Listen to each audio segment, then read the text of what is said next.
Okay, we are live. Hello, everyone. My apologies. No intro tonight. That is all on me. We were just a little late getting the information over to Ivan.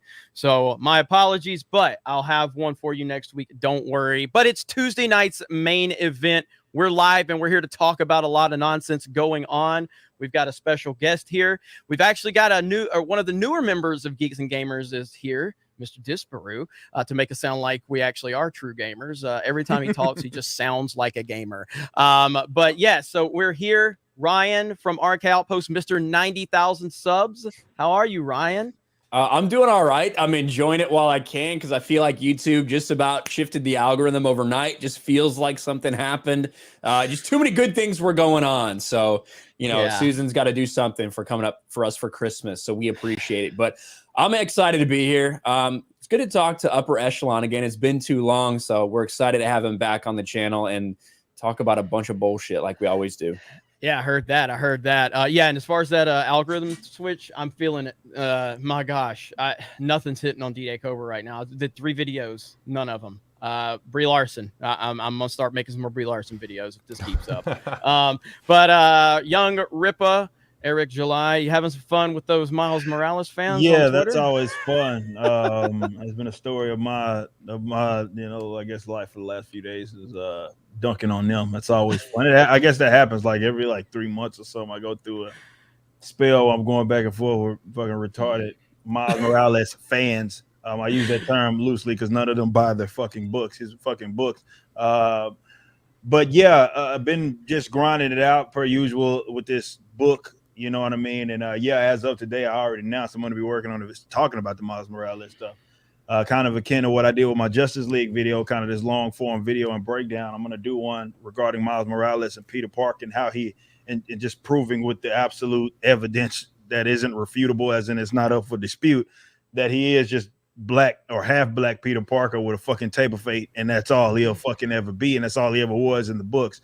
So yeah, we'll be talking about that. That's going to be fun because the Jimmys will be rustled certainly once that gets out there. But I've been having a fucking blast, man, in my own creation.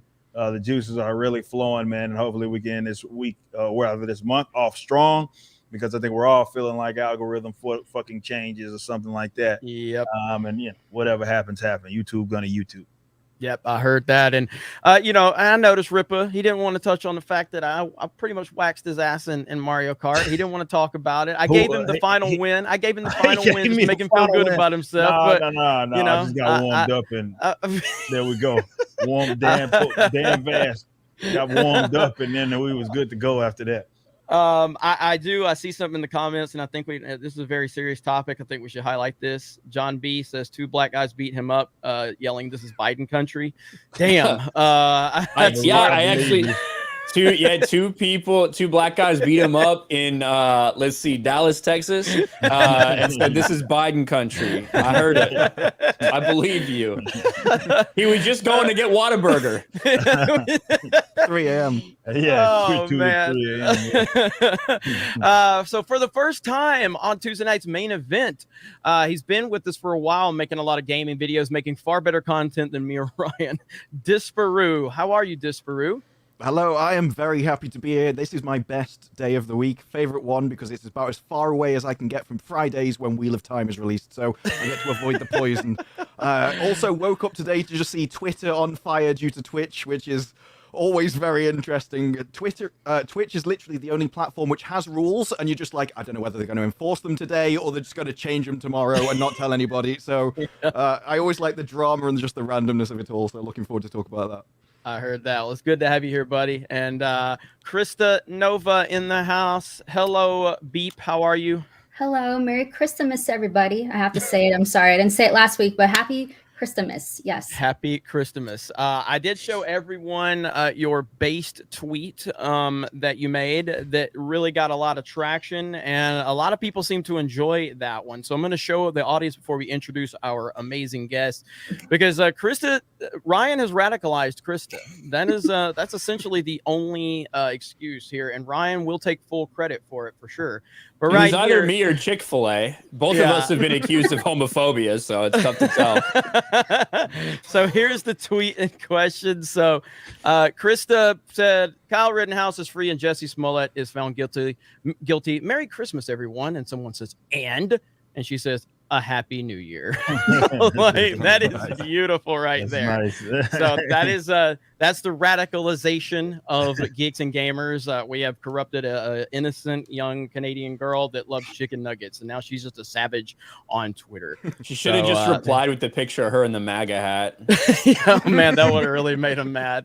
All right, and for the first time in a long time, and it's a pleasure to have someone that makes far better content than me and Ryan, which again, that's not really something that's surprising. We say that every week about almost everyone that comes on the show. And we're not being hyperbolic, it's just accurate. Not at all. Yeah. It's just accurate. Upper Echelon Gaming, how are you, my friend?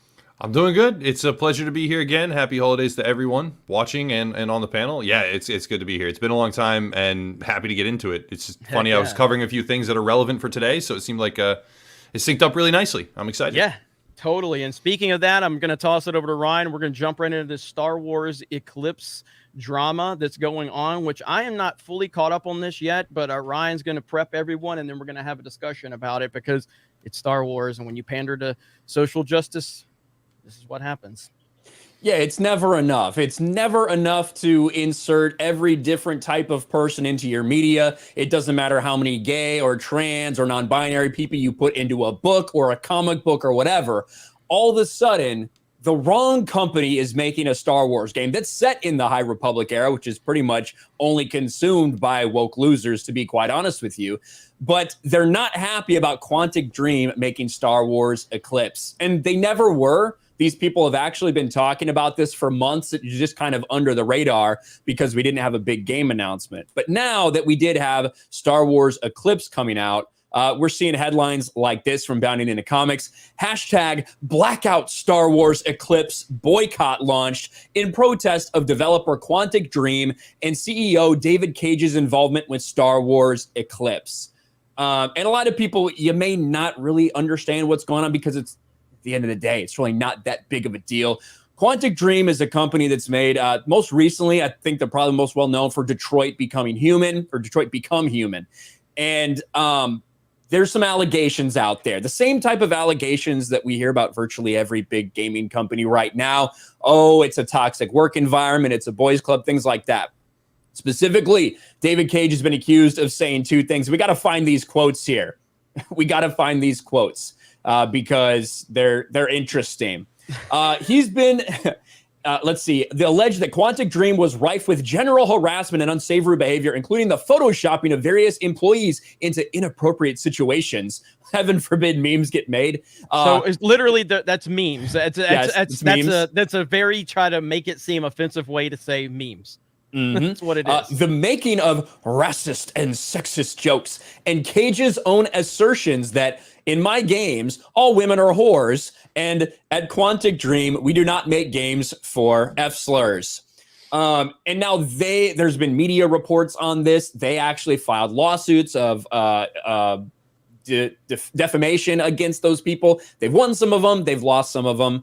I know Upper Echelon has been looking into this very recently. What's your take on this whole situation, man? Well, the funniest thing to me is that the one that they lost, I think the most high-profile one that they lost, which concerned those quotes, just this year got overturned in a French appellate court. So now it got reversed. So talking about like innocent until proven guilty or guilty in a court of law or guilty in the court of public opinion, I try to, I guess, go by that. And if there was enough verifiable objective evidence for the court to overturn it, then I don't know. I think they make good games, so I'm not really going to be mad that Quantic Dream is making a Star Wars game. So people want to complain about stuff is what it seems like to me. Hard to take it seriously, yeah. The crazy part to me is Detroit Become Human is not some like red-pilled game. Like it's a game. You have an option in there. You can, as a male, I forget what they call them, cyborg or robot or whatever they are, you can choose to take a female stripper or a male stripper into the back room with you. Like you have that option. It is literally, you can play however you want. It's kind of a progressive game in all reality. And the fact that they don't even know that because these people don't play games. They really don't. There was none of the like objection that I'm hearing right now for this trailer voiced over Detroit Become Human, right? So if Star Wars Eclipse were to come out and be in that same vein, right? Like I thought it was a visually stunning game. I thought it had some really good development choices. Quantic, I don't know. I feel like they make good games, right? So it's very hard because like you said, a lot of the people that have the largest objections. I saw this really funny comic about it recently. It was like, I've made the thing that you like, and some person was on a megaphone saying, I hate the thing, change the thing, and then everybody leaves, and they're like, oh, I don't actually want to buy the thing. Bye-bye. So these people don't want to get it. Like, they don't want to, they're not in it for the right reasons. They're in it to change something that they find objectionable for isolated reasons that are not relevant to the actual hobby. 100%. Yeah. 100%. And here's some of the reaction from every single person without fail that's upset about this has pronouns in their bio. That is, those are the people. Again, Disney, Lucasfilm, you have been trying to appease these people for so long, but it doesn't matter because one person that you work with that they don't like, just because of allegations that haven't been proven in any way, shape, or form, just because of that, no. Hashtag blackout Star Wars Eclipse because basic human rights are more important than having that studio make this damn game. Looking at you, Lucasfilm Limited. We want a new Star Wars game, but not one made by a studio with a history of misogyny and racism in their games, a toxic workplace, and a CEO with no respect for women and LGBTQ plus folks. It sounds like they're trying to get me to buy this game now. But it's on and on and on. This guy, that gay Jedi. I mean, how do you build your personality around that, man? I don't know. But that's what this backlash is all about. Again, it's been brewing for a while. I saw when they announced that when the rumor was out there that Quantic Dream was doing it, they started it. That's when all of this started. It was just ready to go as soon as Eclipse got announced. But go ahead, Disbrew. Go ahead. What always amazes me about this is it was the same with Activision. It's like this place is horrible for certain people. You've got all these people that are getting attacked, and it's horrible to work there, and they're just being targeted. And you're like, well, okay, what's your solution? And their solution is we need to hire more of these people. I'm like, well, if it's so bad for them to work there, why do you want to subject more people to that environment? It doesn't make any sense. It was like, and Twitch had a thing, and they were like, oh, people are coming into our chats to abuse us. It's like, well, what's your solution? Well, they need to give us a bigger cut of subscriptions. I'm sorry, how is that solving your problem? And it makes me think with it, because I had a massive issue with this, but it was about the actual game. It was literally, you showed us a trailer, which showed us no gameplay. There's nothing about it. Like, all I learned from the trailer is this is Star Wars. And then they said, actually, it's not going to be out for 4 years. And so I didn't know anything that you just mentioned, but now I'm wondering if it's actually released, like, announced early deliberately to get all of this out of the way. And so in 4 years, no one will care because it'll just be old news. And it's like, really, how are you going to stage a boycott for 4 years and keep up any kind of sense of momentum around it? That's true. I mean, momentum dissipates so quickly that it's going to be gone within 3 months possibly, right? Let alone a year, 2, 3. So you're right. That could be a pretty like big brain tactic if they were dissipating every single shred of the backlash with no chance it would ever affect sales or marketing or anything. Yeah, I mean, this is something we've seen so many times, and it's taken over every industry. You know, again, fans are always going to be opinionated on things. That's the nature of fandom. Fans are always going to have opinions, but when you have people that are digging into like personal history of people that are like, oh, I don't want this person making this game because they said something I didn't like, or they have a view I didn't like, or they voted for that is not a fan talking like that. Fans truly don't give a shit about people's personal lives and their personal anything outside of them unless they're like a murderer or something like that, which is not something that it's just insane that we continue to deal with this and these companies continue to pander to these types of people. But do you think this will work? Do you think like this will actually have an effect? It reminds me of Troy Levitt and what he's ousted. Basically, he quit after they targeted him over Harry Potter. So do you think it'll work? Like, what do you think the future looks like for him? With Lucasfilm, you never know. Go ahead, Ryan. Though I don't you're think plugged so. into this story a little more, but like, what happens with Gina Carano? I never thought they'd fire Gina Carano. There is a gross misconception from a lot of people about how Star Wars games work right now.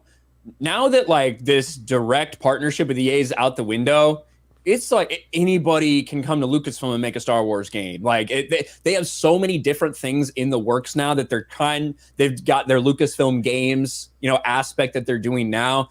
like it's not like Disney went out and hired these people specifically, or Lucasfilm went out and hired this guy specifically. They got a pitch from a company, they signed off on it, and they're developing a game. And this guy's so far survived quite a bit at Quantum Dream. I don't think he's going anywhere, mostly because I don't think these people have the power to do anything at all. They're just not that impactful. They don't buy anything, which is why the High Republic, is so shit. Yeah, that's why the numbers for that, after that big first week that they tried to pretend that they were happy about, it absolutely fell off a cliff, because the people that you're targeting this towards, they don't buy shit. Ripa knows that in comics. I talk about this all the time with comic books, man. They don't buy shit. And it's not like we're not talking opinions here, man. They literally do not buy the product. What they will do is signal. Any event that they can signal, they'll do that all day long. They'll virtue signal, hey, look at me, I'm good, you're bad, on the internet. But ultimately, what it comes down to, if it's like definitely outside of a movie, because movie, like, it's a normie medium, you know what I mean? Like it's easy to digest, easy to consume. You don't have to be the smartest person in the world to understand it.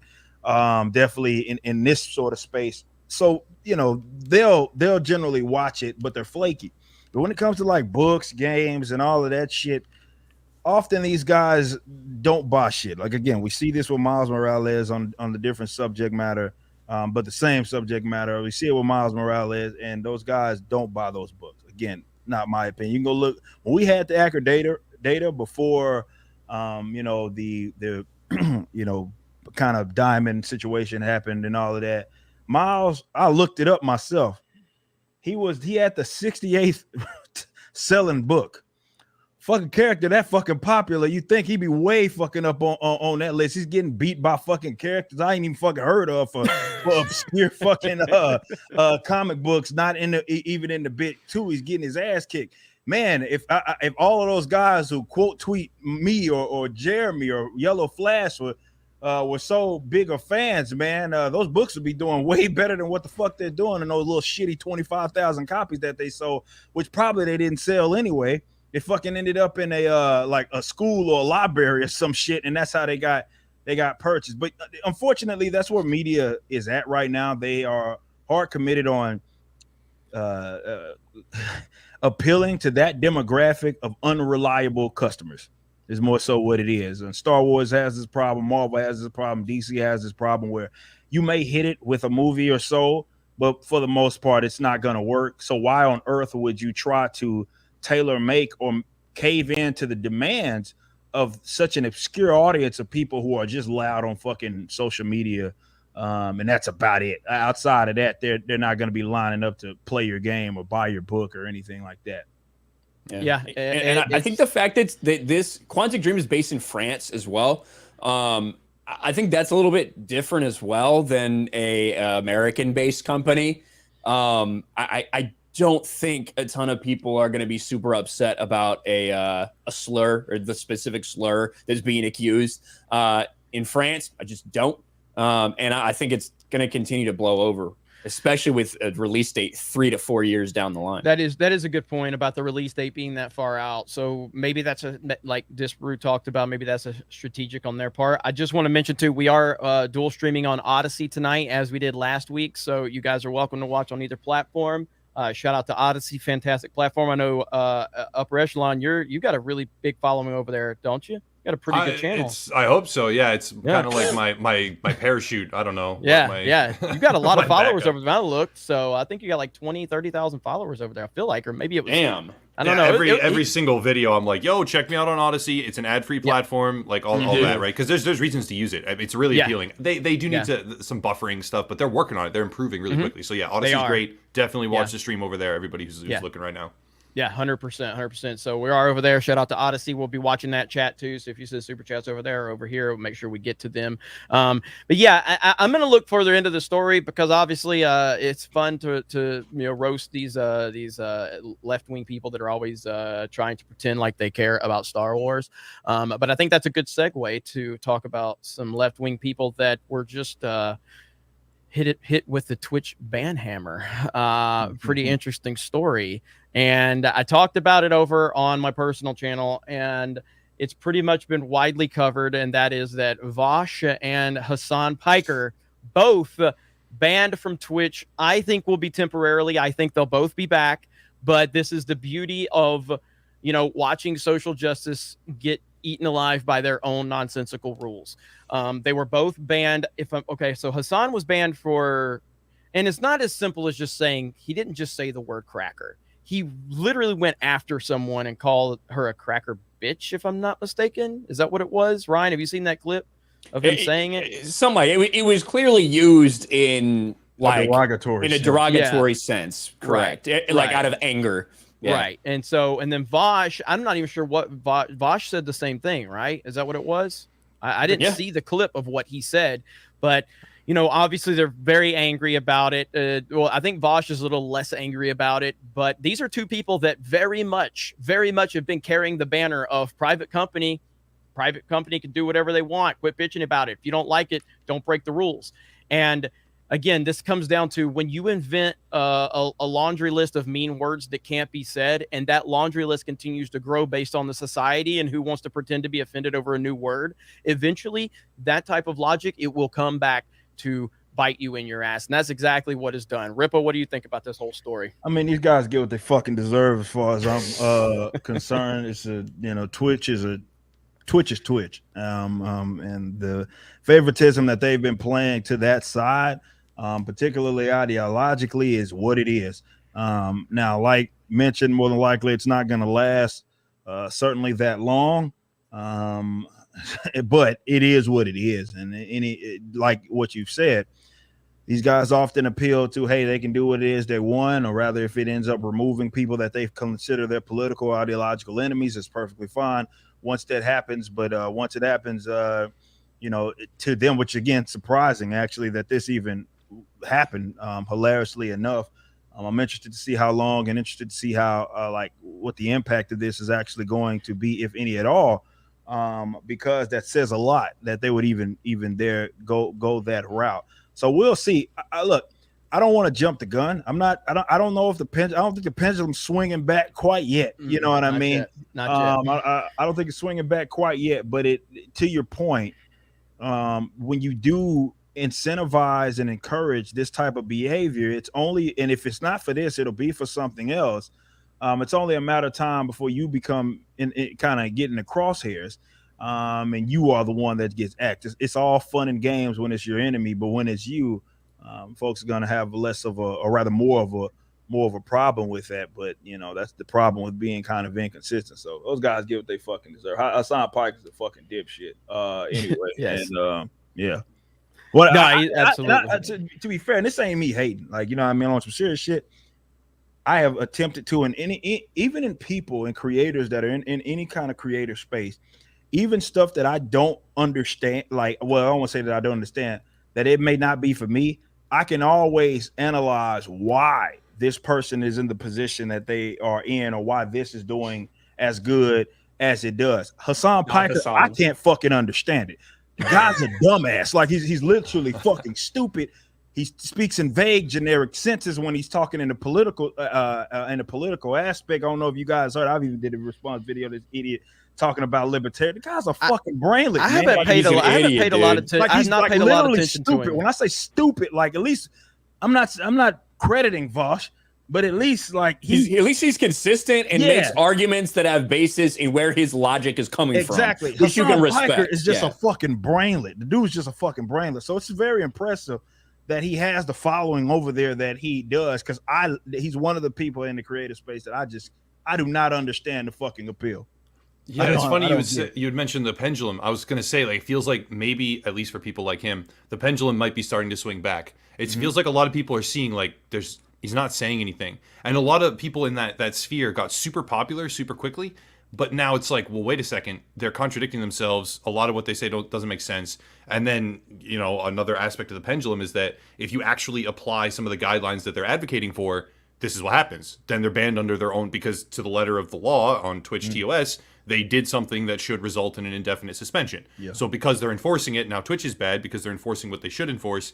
based on their rules. And it's like, yeah, the pendulum, right? Like you said, I don't know if it's coming back yet, but it's gonna come back. Oh, it always does. It's Yeah. going to come back eventually at some point in time, and that's when things are going to get really spicy. And I'm excited for that time. I don't know when it's going to be, but once it does swing back, the people that get hit on the way back is going to be very interesting. I don't know how that's going to look. What do we he's been think in hot about water. the timing? Yeah, he Yeah, has the been in house hot water thing. before because of Yeah. he's a raging leftist, and he's buying this $1 million fucking. Well, he's been. This is his Exactly, yeah, the third ban mansion. on Twitch. His third ban, if Oh, I'm it not is? mistaken. I didn't know that. So That I yeah, didn't it's his know. third time. Dexerto posted a thing that said that Hassan facing his third Twitch ban, which means he hasn't been banned. It means he's facing a third Twitch suspension, is what that means. But I mean, do we think that there's something to this? These are two of the more prominent, leftist Yes, gaming streamers. Do we think that they're trying to send a message with this, Ryan?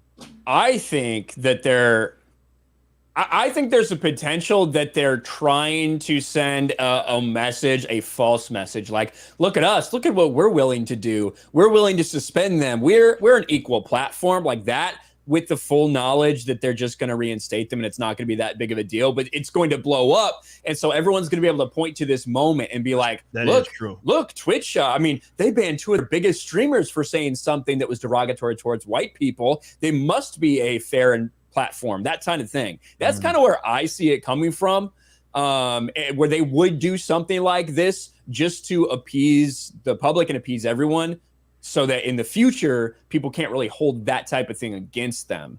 Yeah, That's they what might be I- trying that's to where tell I them to see like to cut the shit, because like the way that they were going about this cracker thing absolutely eroded their ideological platform. It Yes. did. Like there was not just a lack of consistency, there was like a concrete, like by definition thing you could point to and say, this is not just hypocrisy. Like you're flying in the face of everything that you're talking about. And they might have been saying like, hey guys, like cut it out. Like this is just so far beyond the pale where it doesn't make any sense that we have to do something. So yeah, they also probably play into the fact that later on down the line, they can say, oh, we did this and it placated that group. So this benefits us from a business perspective. But yeah, and they will be back. I would agree with you on that. Yeah, I think they will. Go ahead, Disbrew. The issue is, if you look at where Twitch is in a platform, they're at the top, but they're not in a good place. They've been hit with issue after issue, from hot tub streamers to everything else, and it's destroyed their reputation, and it made a load of their biggest streamers already leave. Tim the Tatman's left, Dr. Lupo's left, they lost Dr. Disrespect. Ludwig, who I think was the biggest on the platform, has just gone, and so they've lost a load of talent. YouTube's making big plays with contracts, and Twitch, they're just in the gutter with their reputation. And so when you have people like this just openly saying it, they're not even trying to hide it. They were willing to repeat cocky. it. Cocky. Yeah. With it, And Vosh, from the clip I saw, wasn't using it derogatorily, but you can't just go around having people... Like, there's a reason why there's all these sort of mines put in language for people to trip over, and you can't think that you're an exception to that, because Twitch, they've been pushing advertisements really hard. Although I would think they'd go for more subscribers and subscriptions and bits, they want advertisers. And nobody wanted to, like, people have actually been staying away from the platform because of things like the hot tub streams. No one wants their sort of advertisements on that kind of platform, and so they'll just stay away completely. And then if it comes out like this, that people are just using racial slurs, whether they think that's bad or not, you're going to destroy the entire platform. And whether it's just a temporary slap or not, they had to be told there is a line, and you're going to have to obey it. Yeah. Yeah. Just to be very clear, I think that they should be able to say whatever the hell they want. I think they should be able to say but that goes for absolutely everybody. anything. That goes But for that is for everybody. every single person. I think I should be able to say whatever I want, use whatever language I want. And I think the same thing for people like Hassan Piker and Vaush and anybody else. Because at the end of the day, these are words, and you shouldn't be a pussy about it. Honestly. And the fact is, they have set it up this way. They have tried to define these terms like hate speech and things like that, but they don't like it when it's applied in their direction.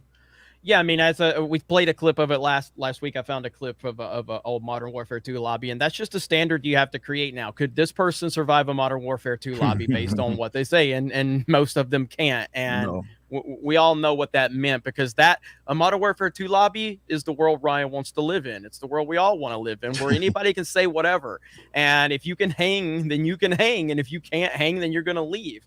And that's kind of what it should be. But I don't know. It's interesting. It's an interesting theory that Ryan had, because it is there is something to this. What? I'm not sure, but with Vosh and Hassan being banned simultaneously, there is something to it. I don't know Yeah. what, but Ryan's theory about them trying to send a message to say, oh, we're not what you think we are, which in fact they are, because it's hard for me to believe that Twitch would do this just because they felt like they thought it was No, wrong there's that always were a being reason. posted. Like there's no, Yeah. it's not because they all of a sudden woke up and wanted to be fair and balanced. No, Yeah. that's not what it was. There's something at play. It could be, speaking of what Disparu was saying, maybe it's advertisements, and maybe there is something that they're seeing in terms of the writing that's on the wall, and all that stuff is in play and something worth considering. Ryan's point is something worth considering, but to upper echelon gaming, the same thing is like if it could be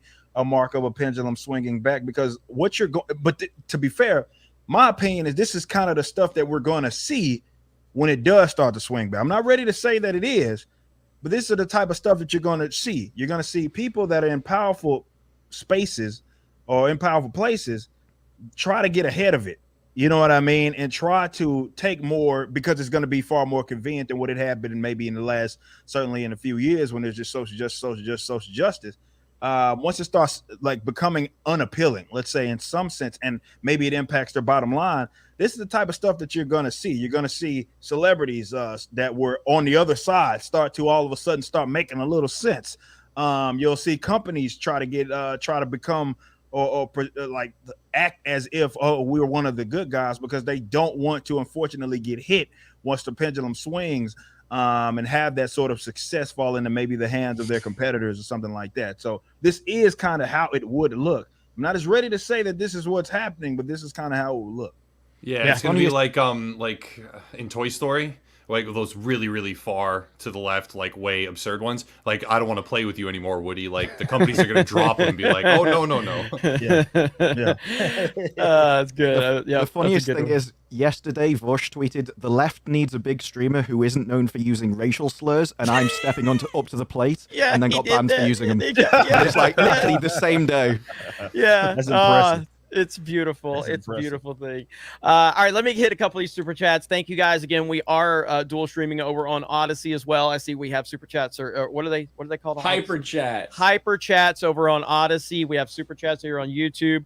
The Hills, at risk of sounding stupid, is there some drama between y'all and Doomcock? A bunch of vids on a split from a month ago has been showing up in my feed, and I'm out of the loop.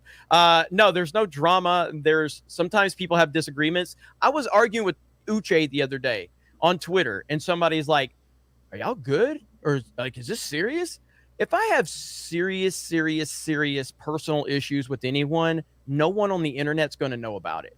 If I have disagreements publicly on comic books or Star Wars or sports, and I want to argue with my friends or people that I know about it, I'm going to do that. People can take and run with it whatever they want, and that is what it is. But yeah, public disagreements happen. They happen with me and Ripa every week. Like, if you guys heard how we scream at each other, me and Ryan argue every stream. So, it is what it is. People can make more of things that they want, but at the end of the day, I disagree with some of the things that have been reported by Doomcock and some other people, and that's perfectly fine. It doesn't mean that they're horrible people. It doesn't mean that they're right, I'm wrong. It means that I had disagreements, Ryan has some disagreements, and other than that, but no, there's at the end of the day, we're all on this platform, and I think everybody should continue to do whatever they want to do on their channels and build their audience up, and that includes all the channels that are dedicated to hating Geeks and Gamers guts. Please continue making those videos. Let's see. Hosanato says, shout out to Disparu, one of the very few calling out the BS that is the Wheel of Time show. Loving your reviews. You want to go on a little quick rant about that, Disparu? Oh, that is like literally the Wheel of Time. I've had that book series for about 30 years in my life, and I was excited right up until I realized what they were going to do. From the very start, the creator of it is like, I'm a feminist, and I'm going to put all the women in power. And I'm like, okay. And then he said, that's how I pitched it to Amazon, and that's the show they wanted. So this isn't a bait and switch. This was intentional, and everyone involved from all sides of the business got exactly what they asked for. At this point, it doesn't matter what's going on. Every man that did everything is now just literally running away. There's a scene where two 6 foot over 6 foot guys run away from a girl half their size, and then they're also always saved by a woman. There's literally in the books a scene where one of the women is responsible for taking them into a place which is dangerous. That's been rewritten, so now a man decides it, and the woman who's to blame in the books wakes up and goes, "I can't believe you've done this to us. You've killed us all." And I'm like, it's literally, that's what you would have made the same decision. And it's so badly written. It contradicts itself, and they've completely changed the magic system. And everyone's like, oh, well, maybe it'll still be good. Just divorce yourself from the books. And like, but I wanted that. What you've got is just someone's made up their own story. They've used the characters' names and just it's fan fiction, and it's nothing like it. No one acts the same. None of the events happen, and you go online, you look at all the videos, and everyone's like, "This is amazing! This is absolutely amazing!" And tomorrow, I'm having an interview with the guy involved, and I'm like, "Okay." And there's some smaller channels and one bigger channel shouting this out, and the bigger channel is like kind of grouping people together and going, "I like this. This is like what we need to see more of." And so you've got a kind of a community which is getting together around it, because if you go on Reddit, on all the big forums, they've actually been banning people and kicking people. Anyone that says anything negative against the show, if you're a member of the other subreddit, they just ban you repeatedly, and it's a massive disaster. I've never seen everyone close ranks like this before. Whew, Disparu coming in hot with the Wheel of Time, boy. We unleashed hell right there. That was beautiful. I love it. That was very well said. So apparently, Disparu, in recap, Disparu does not like the Wheel of Time. I love the Wheel of Time, but the TV show is not the Wheel of Time. Right. Yeah, the TV show. It's a stain on everything that series should have been. Good stuff. It's over and over again, man. Every single thing, every single popular franchise that has a built fan base that then someone takes and tries to adapt. We saw it with Cowboy Bebop, got canceled, right? We can say it till we're blue in the face. If you're going to take something that has a dedicated fan base, it makes zero sense to abandon that core fan base in pursuit of all these other random people because that's the story you want to tell, right? But they keep doing it because they know that they have no creativity, and that if they just made stories of their own, no one would watch them. So they have to take these things that are beloved, that have a name recognition of sorts, as a vessel for their identity politics garbage. Otherwise, literally no one would watch. And the same thing is going to happen to Halo. If anyone that watched the trailer, that is literally going to go the same way as the Wheel of Time. We're going to pull that trailer up here in a bit and talk about that. But I want to talk to Upper Echelon about something that's it's painful for me to bring up. But he made a fantastic video on it, and that is my beloved Titanfall 2.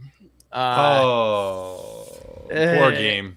Well, man, Titanfall the original is the one that's like completely gone now. Yeah. Well, but then Titanfall 2, I mean, just because of hackers and things. So I know there was a lot of information in your Death of Titanfall video that you made that we still weren't completely clear on a lot of this stuff. Like, have we had any new updates on what happened with Titanfall and Titanfall 2 and Respawn and what their plans are moving forward with this franchise? Do we know anything new since your video release, which was a great video? You guys should all go check that out. I mean, people are speculating that some of the verbiage in their announcement made it seem like there's a Titanfall 3 coming. Now, I have no idea whether or not that's true, but for the sake of just the original Titanfall game, it sounded like they had deprioritized it to the point where they just didn't have support. There was no one working on it. There was no one solving the problems. And then this hacker was so dedicated to the point where they're creating like what they call atomic bomb exploits that actually take all of the servers offline or fill them with bots or whatever. So they, I don't know.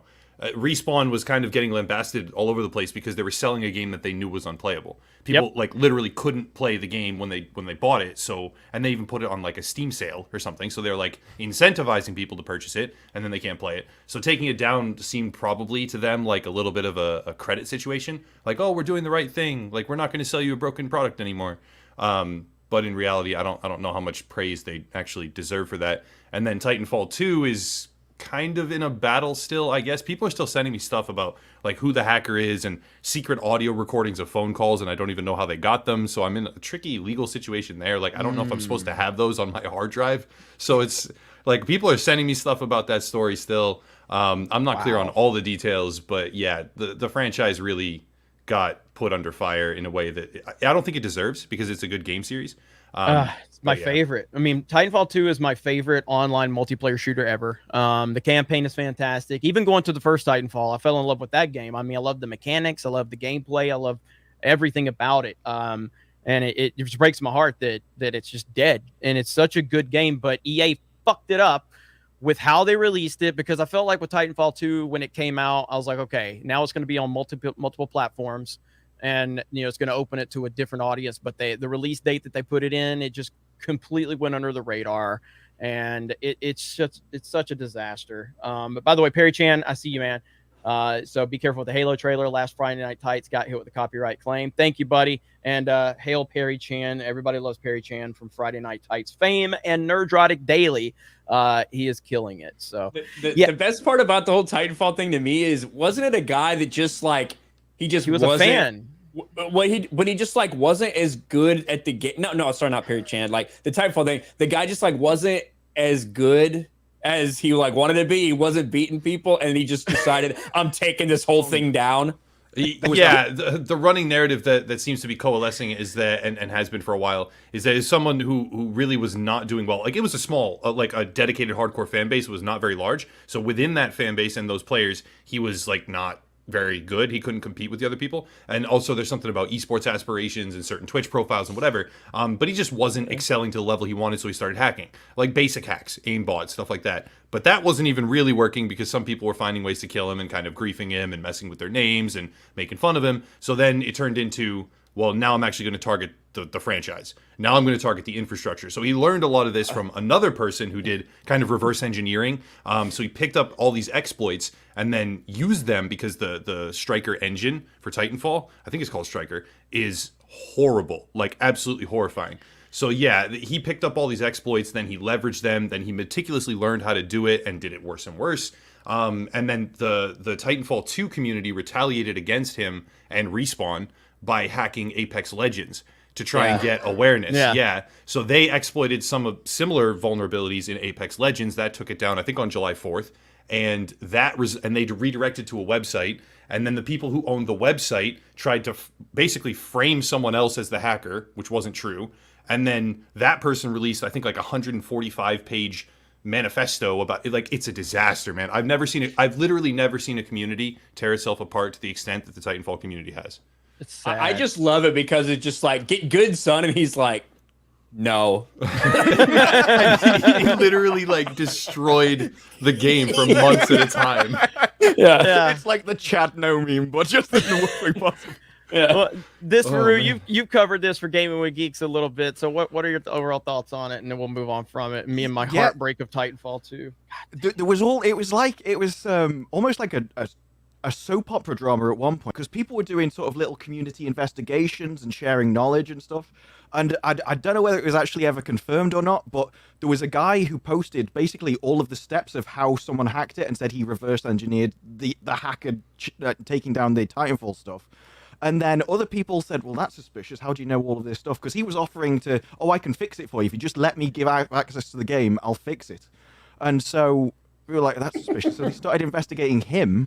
And then there was a rumor, I'd like to say, I don't know if it's confirmed, but there was a rumor that guy was actually the hacker, and he was trying to sort of say, I can fix your stuff. If you just give me 24 hours, I'll fix everything, because he wanted an old Titanfall game to be, like, apparently it had been taken down, and he wanted the source code for that so he could upload his own one just because he loved that game so much. Jeez. And I'm like, it's so many twists and turns by the end of it. You're like, I don't know which one to follow. Yeah, so the people that went down that road of like him being the hacker, they were like lying behind the scenes and knew about the Apex hack and encouraged it and were trying to frame him, and it fell apart, man. It was so nuts. And then it was funny because a lot of mainstream gaming press, I mean, I'm talking about like PC Gamer and stuff like that, were running with it. And like 4 days after it had come out that the guy had like made up a lot of the context, like ripped quotes out of context that didn't actually make sense. And I don't know. I part of me is like kind of thrilled, like, whoa, it's like an anime. What a ride.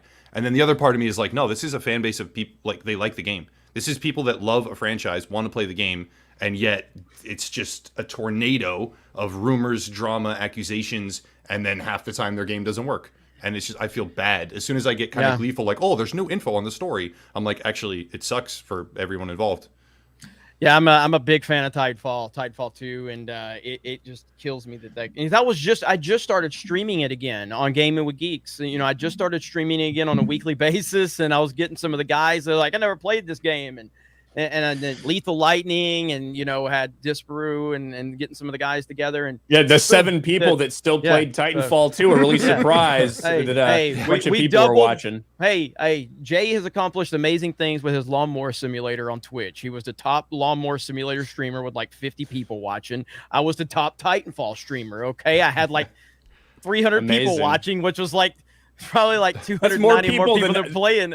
Yeah, because every time we play, like literally, we'd see the same fucking names. It'd be like Jedi Master 96, who like obviously all he did was jerk off, eat Doritos, and play Titanfall 2. Like it's the only thing that motherfucker did. No, but it made me feel. Remember that time when PewDiePie like played a Modern Warfare 2 or something, and it boosted the servers suddenly? Remember that? Yeah, like, this is the only chance I'll have to have something.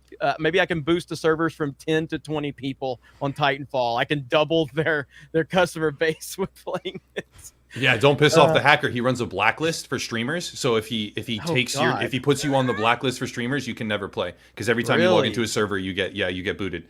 I don't know if he's still running it, but for a while he had dozens of people. I could not stop. Like I could not access. Every time I'd go in there, it was just locked. It was completely locked. Poor Titanfall. But speaking of poor video game players, I noticed Eric was getting beat in Mario Kart. Lady Ripa logged on, and suddenly he found his groove. Collusion. Got a lot of conspiracy theories, man. Ripa collusion is a real thing, okay? Those conspiracies are impressive, man. All impressive with those, man.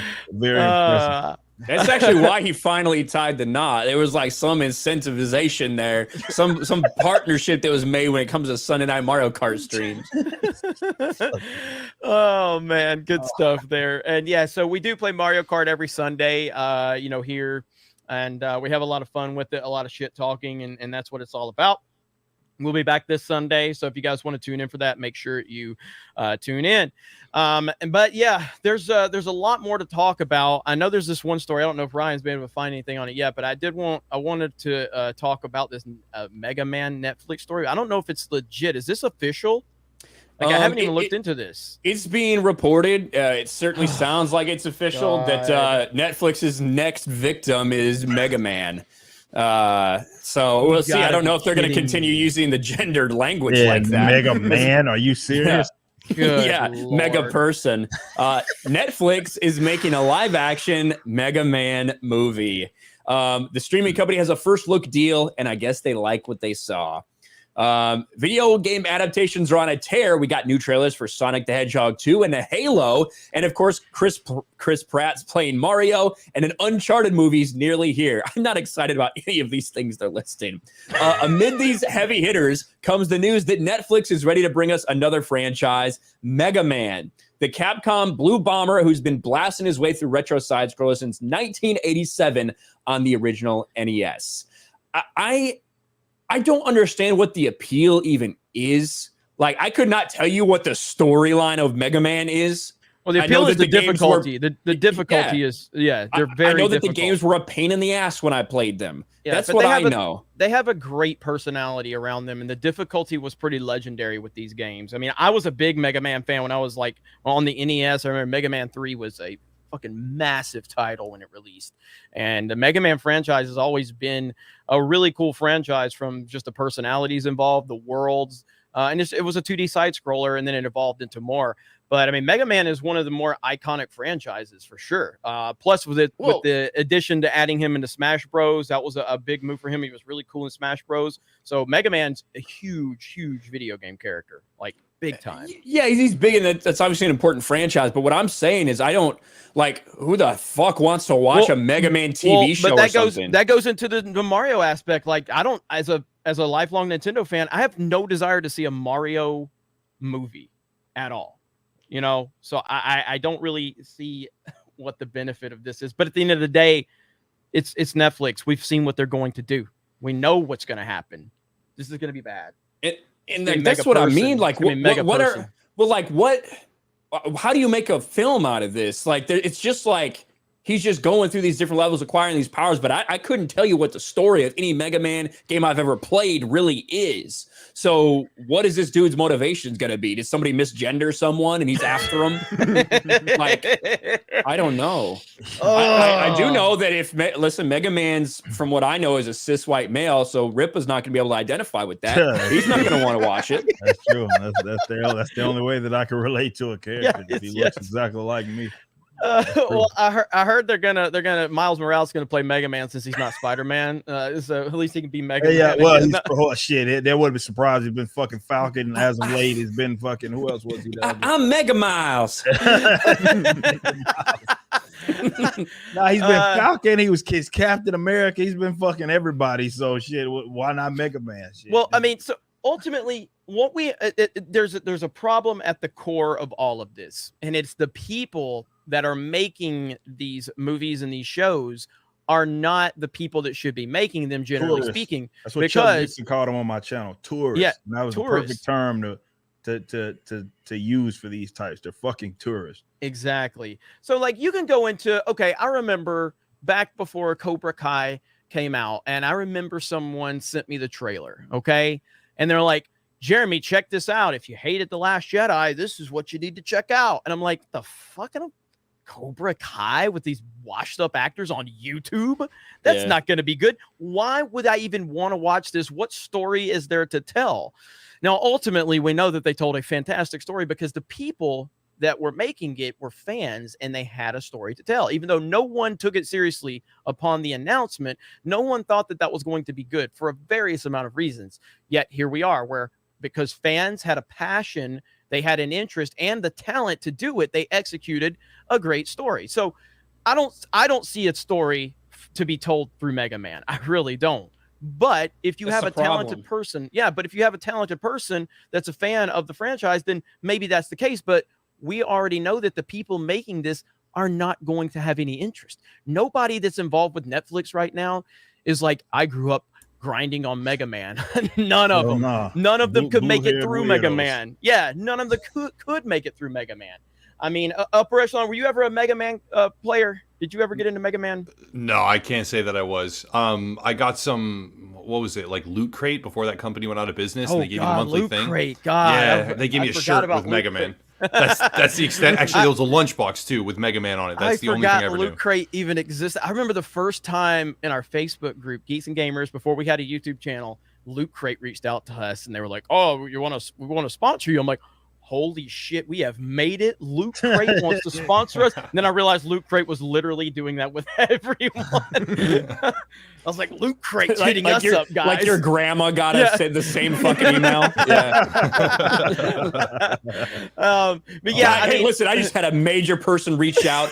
Raid Shadow Legends. Oh man, so good, so good. But I think the fact that there's not an obvious story to tell, like, that just makes it that much more susceptible for them to make it a platform for whatever the hell they want, whatever story they want to tell. They want to take one of these IPs that's recognizable, that'll get people's immediate attention, and then tell the story that they want to tell. Yep. I'm not sure they even care about, like, they don't care about destroying something that happened before. In fact, I think a lot of people revel in, like, people going, what are you doing? Why are you destroying this?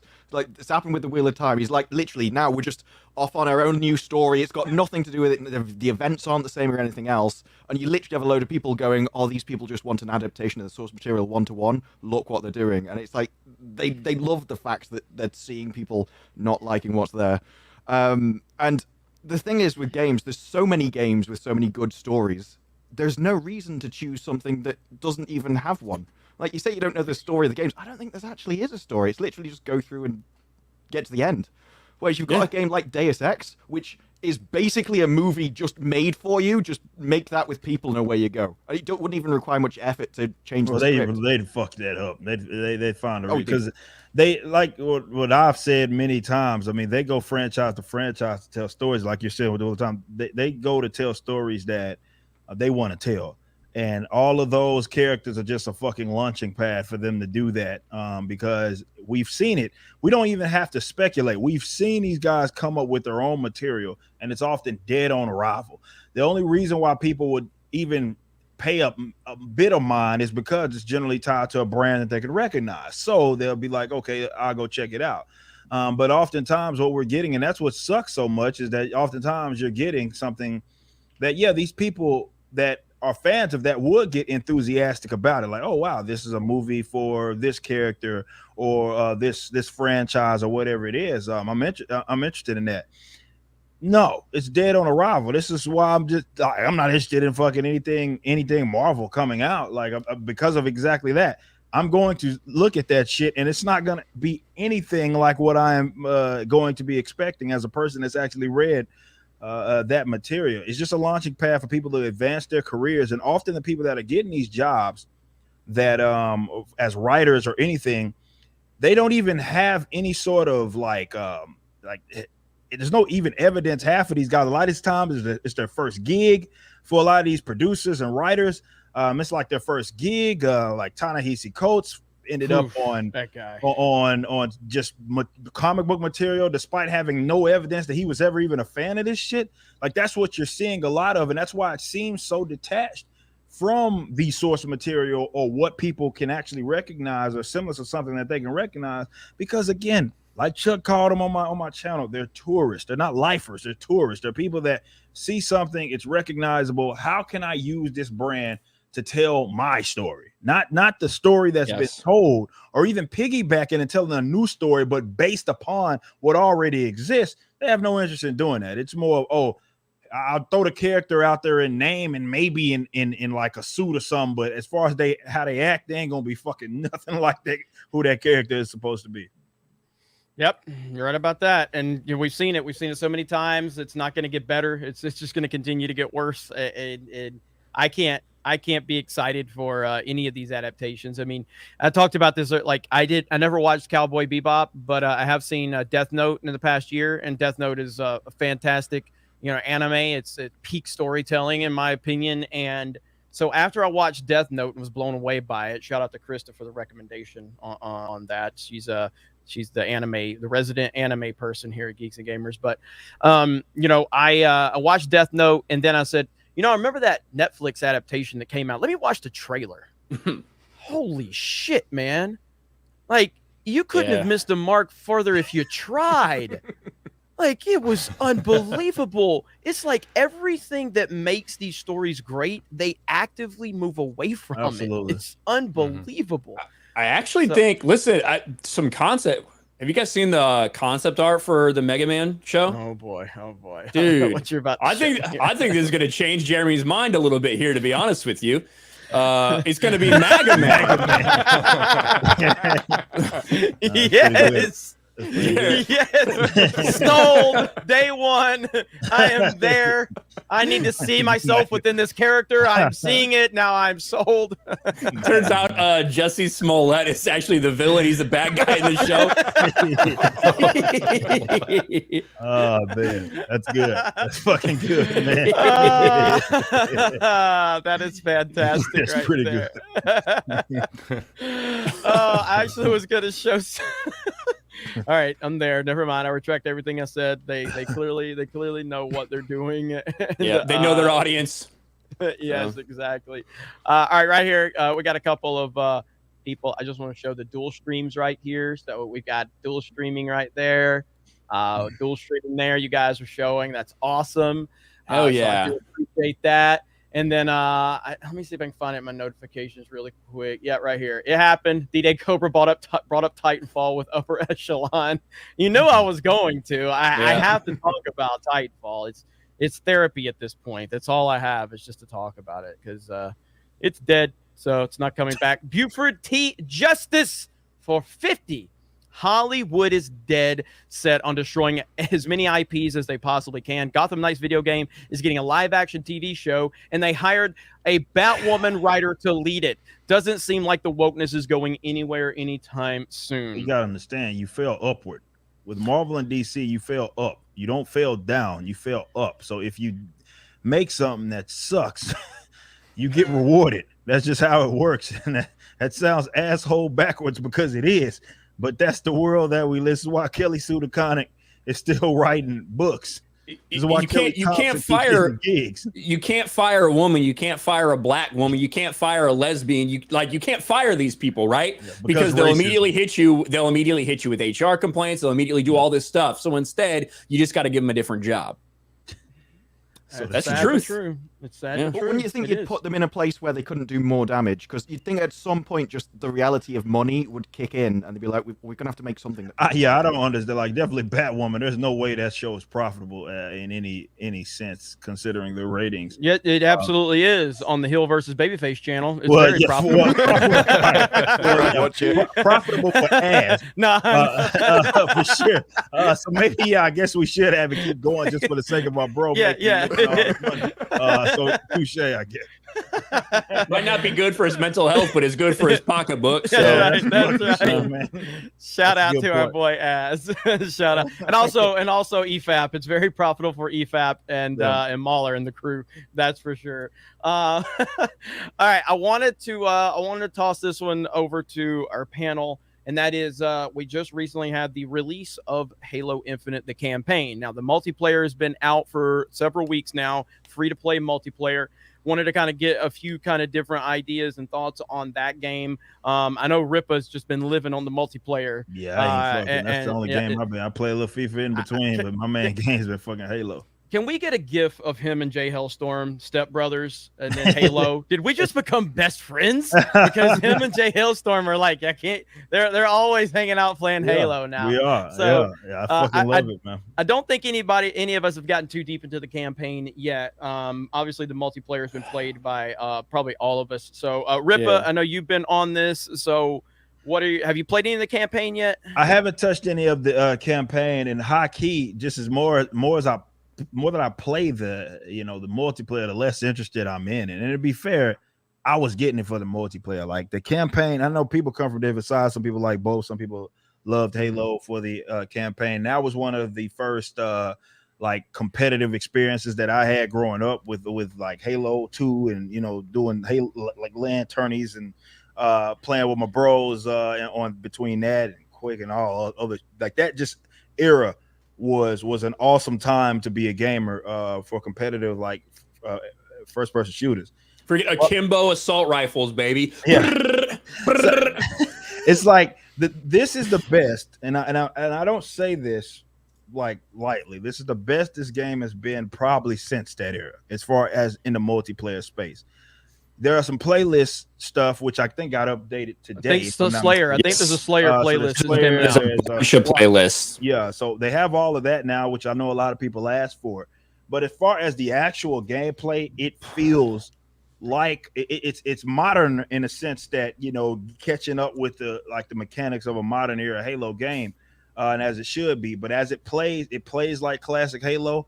And to me, as far as the competitive 4v4 experience, there's nothing like it. It's just such a unique experience. There's nothing like it. And yeah, I got my gripes, but in all fairness, my gripes are like it's nitpicky, I think the grenade should be toned fucking down and ranked and shit, like the whole meta of, hey, I'm shooting a guy from across the damn map, and his like instinct is to just turn around and toss a grenade at the fucking ground. I don't think that's good gameplay. But aside, that's nitpicking. Aside from that, gameplay wise, the best Halo has been in a very, very, very long time. And I hope that they continue that, obviously expanding upon the maps and all of that. But ranked Halo 4v4 heavy comms, it's hard to beat it, man. It's the best it's been probably since, again, that era that in which I was talking about, for sure. And it's free to play. Yeah. Like that. Yeah. That's one thing we haven't really talked about when it comes to this game is the multiplayer, which is I think, again, really the only reason I care. I did buy the thing so I can play through the campaign. I played about 4 or 5 hours. It feels like Destiny in a way where it's like it's not true open world. It's almost like you're going to have these hubs that you go to. That's what it seems to me. And these hubs will be, sandbox, but play open world, if that makes sense. And I'm liking what I'm seeing from the campaign so far, but the fact that this entire multiplayer is free to play is a game changer. And To me, there's like nothing I'm gonna change. You know, yeah, does it suck that people turn on throw grenades at you? Yeah, that's fucking Halo. Because you can't really, because the way that Halo is designed is if someone like gets the jump on you, it's very hard to overcome that. It's not like Call of Duty where you can turn, you can drop, and you can get a headshot and be done. No, it's the time to kill in Halo is a big thing. So you have to like throw a grenade. That's like your only option in this game if you can't jump behind a corner. That's just the way Halo's played, in my opinion. I think the multiplayer is exceptional. There's really nothing I would change about it. Has anybody seen this? Have you guys seen the Halo Infinite multiplayer tutorial? They sprinkled a little wokeness by introducing a new Spartan character. I haven't seen that. Has anybody seen it? That doesn't surprise me. Seen it. I haven't touched that. Look, it does surprise me. We've heard a little bit of it. So first time hearing about that. Yeah, we've seen a little bit of their virtue signaling and all of that, but at the end of the day, it has not affected the gameplay from at least from what I've experienced, and none of it's experienced. So upper echelon, what are your thoughts so far on Halo Infinite? Mostly focusing on the multiplayer. I guess I'm always careful because I have a lot of nostalgia, right? Like Halo as a franchise is something I have a very specific impression of what I want Halo to be, and this kind of lines up with that. So I don't want to be like, oh, it's so amazing because it just fits exactly what I want, but at the same time I want to say that because it is amazing and it fits exactly what I want. Now, yeah, I mean, there's some gripes. People were talking about cosmetics. I covered that on my channel even. There were some gripes about like battle pass speed and XP gain and whatever, and then of course like meta mechanics, whatever, this, that, balancing wise. But when it's a free game and you're in the area of criticizing cosmetics or individual meta mechanics, at that point, man. Then you got to think like, okay, well, broad strokes, it's pretty good then, right?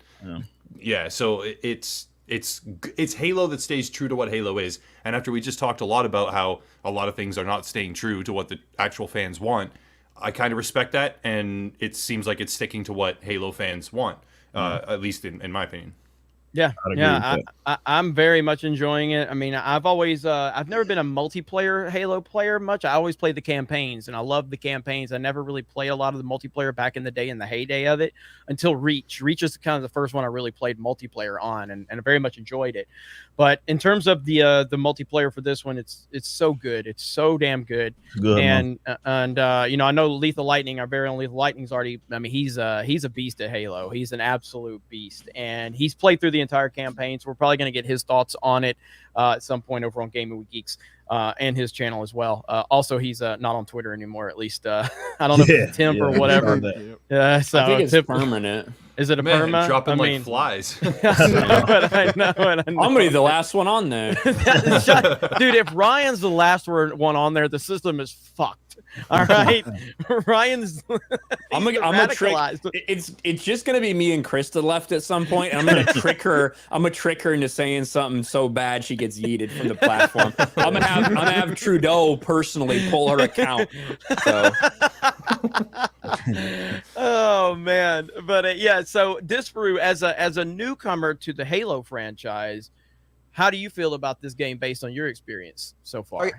So I came at it and I wasn't that interested at first, and then I played it with Ripper and Lethal. We did the 4-stack competitive, and at first, the first couple of games, I got slaughtered, and I'm like, this is a bit. I'm not. A big I was fan there of this. too. You just fucking ignored me. I was literally there. I was gonna say you, but I was like, I can't really remember because we also played it later with loads of other people as well. But yeah, but by the end, it completely won me over on the multiplayer.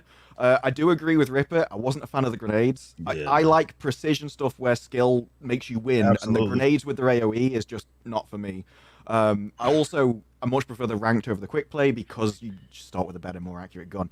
Yeah. I do like the longer time to kill because I think it increases the sort of the skill ceiling you get there, and so the best player I think wins more fights.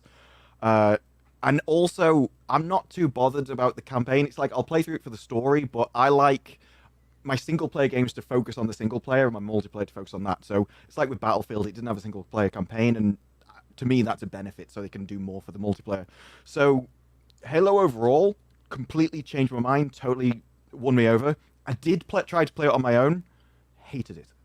What I really liked was playing with other people, especially aggressive players, so that I can play around it. Because on my own, everyone camped in a corner and never moved, and it was terrible. Yeah. So Yeah, no, it's a game that's certainly driven by like the comms of it all. Like that's what the competitive scene is, and that's what it's about. That's the unique experience about it, and how you can go in even playing the same game of Stronghold is going to look different from the game you played earlier, even if it's on the same map, if you're playing against different players because of the communication and everything. But yeah, for sure. Like, hopefully, I don't know. I've suggested two things. Either they make the grenades like only the ones that like you can pick them up, like instead of everybody starting with two, or like start with one. Yeah, that's what I was just about to pitch that one too. Or at least they tone it down to one, because right now the meta is simply, oh, the guy got the drop on you, turn around, throw a fucking grenade at the ground and hope for the best. And I'm like, at least the stickies require a little more talent. But just motherfuckers just tossing frags and them bitches bouncing and killing you. Once you had the drop on them, it's childish as fuck. But it happens so often because you start out with so many of them. So I think for sure they should look into toning that down. Well, the thing is, like, even in the tips, like with the tips that scroll by, it'll even be like, start and finish your fight with grenades. It's like, you have grenades, make sure you use them. Yeah. So like they want you to do that. They could solve it just by increasing the time for explosion, because whenever a grenade landed by me, I'd try to run away from it. Never. Oh, you're done. No. You bounce one time, it's blowing up bad. You got to jump. That's the thing. I think it's because you can jump so high in Halo, and if you jump, almost always you will not die from a grenade explosion. You know what I mean? Unless your shields are done. Well, yeah, I mean, I'm not as good. I'm definitely not as good as Ripper or anything like that at the game. It's far better than me at Halo, but I don't have. Now, I play more big game modes, so maybe it's because you're a fucking masochist. Yeah. I don't know what the hell's wrong with you. I love the big game modes, dude. I like the chaos. I like the vehicles. I like all that shit. But so I guess it doesn't affect me as much on the big game modes as it would the smaller maps, because the smaller maps, you got a lot of corners. People can really mess you up. Literally with those just chunking like at that. Like it's just definitely what a game is driven by is gunplay. It's not even about like removing the grenades. You know what I mean? It's just about making them to where they're more. People have to be more efficient with them, because right now it's just you start with two after every death. There you can go pick them up. Obviously, they're all around the map, and you can fuck people up in the event that they have the drop certainly on you. And that's to me is shortening the skill gap, which if it was more efficient, people would be more mindful with it. If they had less, let's say, it'd be a little more mindful with how they're throwing them. So that's it's nitpicky, but that's my one general complaint. People that have watched me stream and heard me plenty of times saying very bad words because some clown that I'm way better than chunked a fucking grenade at the ground as a bailout and killed himself, or killed me and himself. We got this super chat from Bill. Says that we had an old custom game style in Halo called Body Count. It's King of the Hill with no shields, shotguns, only no grenades. King of the Hill mode makes it so there's no kill cap. So the name Body Count lives up to the name. I want to play one custom game. I haven't done I might probably get on the game battle scene again, but only custom game that I've done was me kicking Uche's ass back to back like that. That was the only time I did a custom game so far. We used to, when we were when I was on the ship during shift work, we'd fucking set up custom games all the time playing Halo. And one of the things we did, we turned gravity all the way down. We turned speed up to 200 or 300%. And we would play on the biggest map possible, big open map with just rocket launchers. So you'd be bounding across the entire thing. Everyone's flying as fast as you can. You're just trying to get a rocket right where this motherfucker is going to land for a second. It was crazy. Hell yeah. Well, and that's the thing. That's a question for it moving forward is what is it looking like in terms of adding more modes or anything? I don't know, Upper Echelon, how plugged in you are to any of that, or if this brewer, if anybody's heard, when is the plan? I mean, we just got, I guess, a Slayer mode added today. We got a lot lot added today, actually. Oh, did we? Okay, because I haven't even checked it. Slayer, SWAT. Yeah, I played a lot of Fiesta today, we got SWAT? actually. We got SWAT? Yeah. I didn't know that. Okay. Yeah. Okay. There you go then. So now is it customizable like a lot yet, or just is it kind of straightforward? just those Just the playlists. playlists, Yeah. you know, They're not ranked, Slayer. obviously, but they're Right. Slayer, Tactical, Fiesta. I just play it to warm up. I wouldn't play a lot of it, but yeah. So am I in the minority here or not? I like big team mode more than the 4v4. So me and Lethal was talking minority. shit about that the other day. Like that shit's childish as fuck. nah, man, the chaos, man. I get it, like, but nah, like that's like training wheels. So I don't fucking. Me and Lethal was talking about that the other day, or last time we were playing, actually, about because we had, if you get dropped, game gets dropped, something stupid like that, you end up with a ban. So we had to play like some random mode, and it was fucking childish as fuck. And I'm like, man, this shit is. You could kind of see or feel the atmosphere kind of change there until we got back in rank, and then have to back up. But yeah, I'm not the biggest fan. Big game mode, it's like fun with a bunch of people, but it sucks because again, with Halo, with the shields, the way they are to recharge, like it is so highly dependent on a one-on-one matchup that you find with somebody on the map. And I then agree with that. Yeah. So like the way Halo is supposed to be played really is you find somebody, you have a one-on-one matchup, you fight them. You move your way on because you don't want to sit there, right? You move your way on, your shields recharge, you have another one-on-one matchup. That's kind of how I feel like it's supposed to be played. Yeah, now, of course, like that, we have people that stick together. They have teams. You get 2v3s and stuff like that. But I think that's the way it's designed. So when you have big mode map, it feels to me like I can never just kill somebody and not get killed ever. Yeah. You know what I mean? It's just so frustrating. Well, I just dropped the poll in the chat, so we'll see. We'll see where the chat stands. Big team battle and 4v4. So you guys vote away. We'll see. I feel like I'm probably in the minority on it, but we'll see. What were we gonna say up, Rashawn? I like that there's a very distinct atmosphere between the different modes, right? So maybe I don't prefer a big team battle, but it's a very distinct atmosphere. And it can be appealing to a lot of people, which I like a lot. And then also, like, even with something like Destiny, I was never getting the fix that I wanted. That's why one of the reasons why I really like the multiplayer.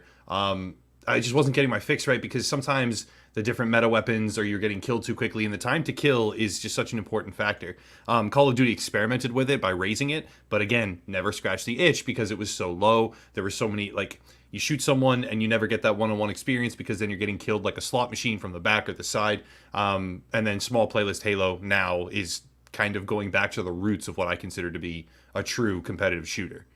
Yeah, hell yeah. I'm really happy to hear that they added all those lists. So that's options are a good thing. It's why.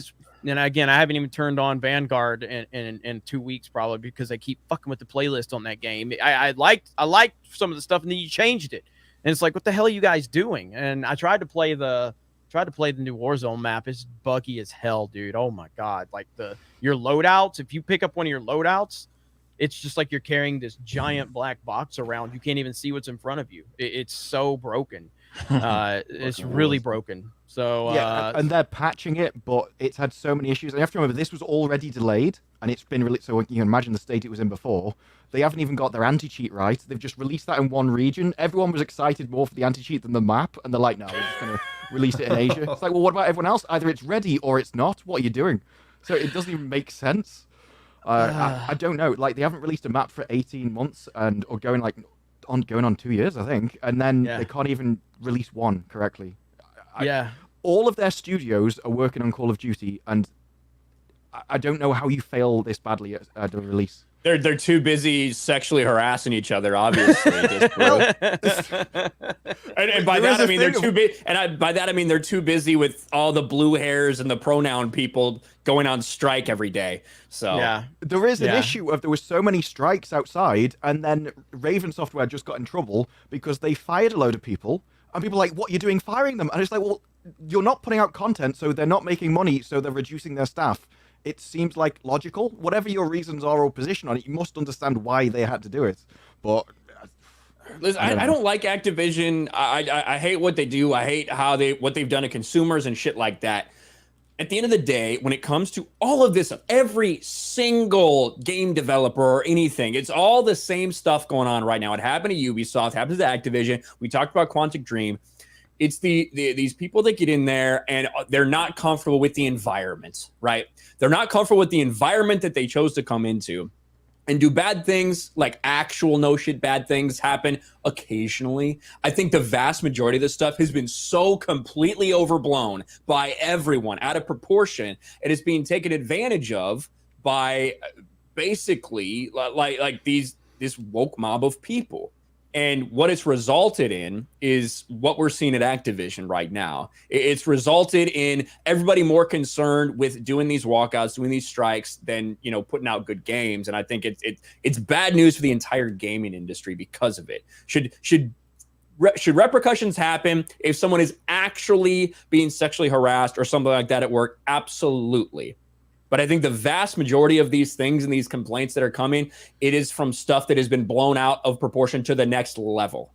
Do you guys know how Riot Games handled it? Because they've been going through for like 3 years a similar thing. Yeah, so I did like kind of a, I don't know, dark humor thing on like today, even talking about like my awards for gaming workplace abuse scandals. So Riot Games, they had like 1,000 people that were complaining about this and saying like, oh, there's all these discrepancies and culture and frat boy and whatever. And they were like, no, we reject this. So they had secret settlements. They got the same agency that went after Activision Blizzard, and Activision Blizzard is imploding. The same agency came after them and was like, we need to know about all your secret dealings. And they were like, no. And 18 months later, they were like, no, we're not going to give you this. So they just straight up didn't give them any of the documents. They ignored the whole thing. And they're fine. Like, they're perfectly fine. So I'm looking at Activision Blizzard, like, basically falling apart with all the stuff that's going on. And then Riot Games that's basically telling the government, no, you can't see this thing. Like, we are ignoring you. And they're perfectly fine. So I don't know. There's definitely ways to handle it that are not the way that Activision Blizzard is. Yeah. When all that stuff came out, I caught a lot of heat on a video that I made because I was basically like, this is kind of a joke, right? It's the government of California not happy that Blizzard didn't do what they wanted them to do, and they're filing this suit against them. And the vast majority of the stuff in there was all BS. It was clearly a play in the public sphere. That's what this entire thing was about. And then you get all the hit pieces. Then you get these things, the Cosby Suite, which was completely misrepresented in every way possible. About the Cosby Suite, why it was named that, and what was actually going on in there. And I think that they just let it spiral so far out of control publicly. I don't know what they do now at this point. Well, Bobby Kotick, he was bleeding board support for I don't even know how many years. He went from like massive majorities approving his compensation package down to like a very slim majority. And then now, I mean, with all the optical backlash against him, yeah, I don't know what he does. Whether or not he resigns, not sure, but specifically him is in hot water after the Wall Street Journal, was it, that put out the whole thing about how he knew about it and he covered it up. So regardless of whether or not the specifics align with what they said, right, framing and context and everything, yeah, he's in really hot water. So I don't exactly know what they do because they keep stepping in it. They don't stop stepping in it. Like, they're not able to do what Riot did, which is like, nope, you're not getting this. Bye-bye, scandal's over. They're like wallowing in the scandal. Yeah, but it's like, so the female co-CEO, right, that they promote leaves, and then just is like, I wasn't treated well at this company. They were terrible to women. You were perfectly fine taking the co-CEO job 6 to 8 months ago and saying glowing things about the company. Go fuck yourself, you bitch. That's what I would say. And she said, I wasn't compensated fairly. You accepted the job at that pay scale. And then when you decided to walk away, they went ahead and did offer you equal compensation. But you're the one that took that and then said the party line. Now you're trying to say that, oh, you didn't feel comfortable there as a woman. You were abused as a woman there. Fuck off. Well, that's why, and I'll bring it back to, look, we may deal with a lot of problems from Nintendo, but we don't deal with these types of problems, okay? Nintendo is focused on making boneheaded decisions on their games sometime and strange online and terrible servers, but you don't hear about these widespread problems from Nintendo, which is one of the reasons all of these game companies, you hear from all of these problems. There are so many problems from so many of these developers. And then when you have a developer that, everybody respects, then you get a Cyberpunk. And, it's so crazy. But I will always, again, that's why I will take the bad that comes with Nintendo, because the bad typically doesn't affect the actual game. You know what I mean? A lot of these problems, they bleed over into the games because of, development, broken games coming out, whatever. It's a widespread problem in the gaming industry. It absolutely is. But one thing, you can say a lot of shit about Nintendo. One thing you say is you don't hear about all these things from Nintendo. You just don't. They bleed over to the games because they feel the need to compensate in the game for the accusations that are happening. Activision, oh, Black that's Square, a good Black point. Lives Matter, all that's that stuff. A good that's why. point. That's so, a good point. Yeah, That's so a very all that good happens when these SJWs get control, they start going on strikes, then the company decides, well, we need to hire more of this type of person or this type of person. We need to make our games more representative of this and that. That's the end game with this entire thing. It's all about getting control. That's literally what's happened at Activision with WoW. They started changing pictures. They turned a woman into a bowl of fruit, and you're like, why are you spending development time on that? You're literally bleeding subscribers faster than any point in history, and instead of making new content, you're changing pictures in the game. It's like, what is going on? And then you had stuff in the Game Awards where I'm literally just watching it. I just want to see new games. And they just keep putting this in. At one point, I got told that I'm a bad person for saying that I don't want politics in my games and I should be talking about Portland. And I'm like, it's in a completely different continent. Why on earth would I want that in my games? But no, because I don't want that and say I don't want that in, like, the Game Awards, now I'm a terrible person. And this person literally said, I am changing and improving the world with my podcast. And I'm like, just talk about games. That's all I want at the Game Awards, but you can't even have that. Well, I tune into the Game Awards. Oh, go ahead, Ryan. Go ahead. I was just going to say, to Jeremy's point about Nintendo not having these problems, it's probably because they understand their audience has never had a sexual experience in their life, therefore would not understand what sexual harassment is. So, Ryan had to get that shot in. So I started watching the Game Awards. I saw Nintendo or Metroid Dread won. Was it Action Game, I believe, and then so I was like, all right, cool. And then they introduced a K-pop group, and I'm like, what the hell's going on here? And then it was cringe. So I know. I bet all those motherfuckers have Switches. The chat rebelled during that because it wasn't just a K-pop group. It was bad. It was a children K-pop group. Yeah, it was bad. And it was really bad.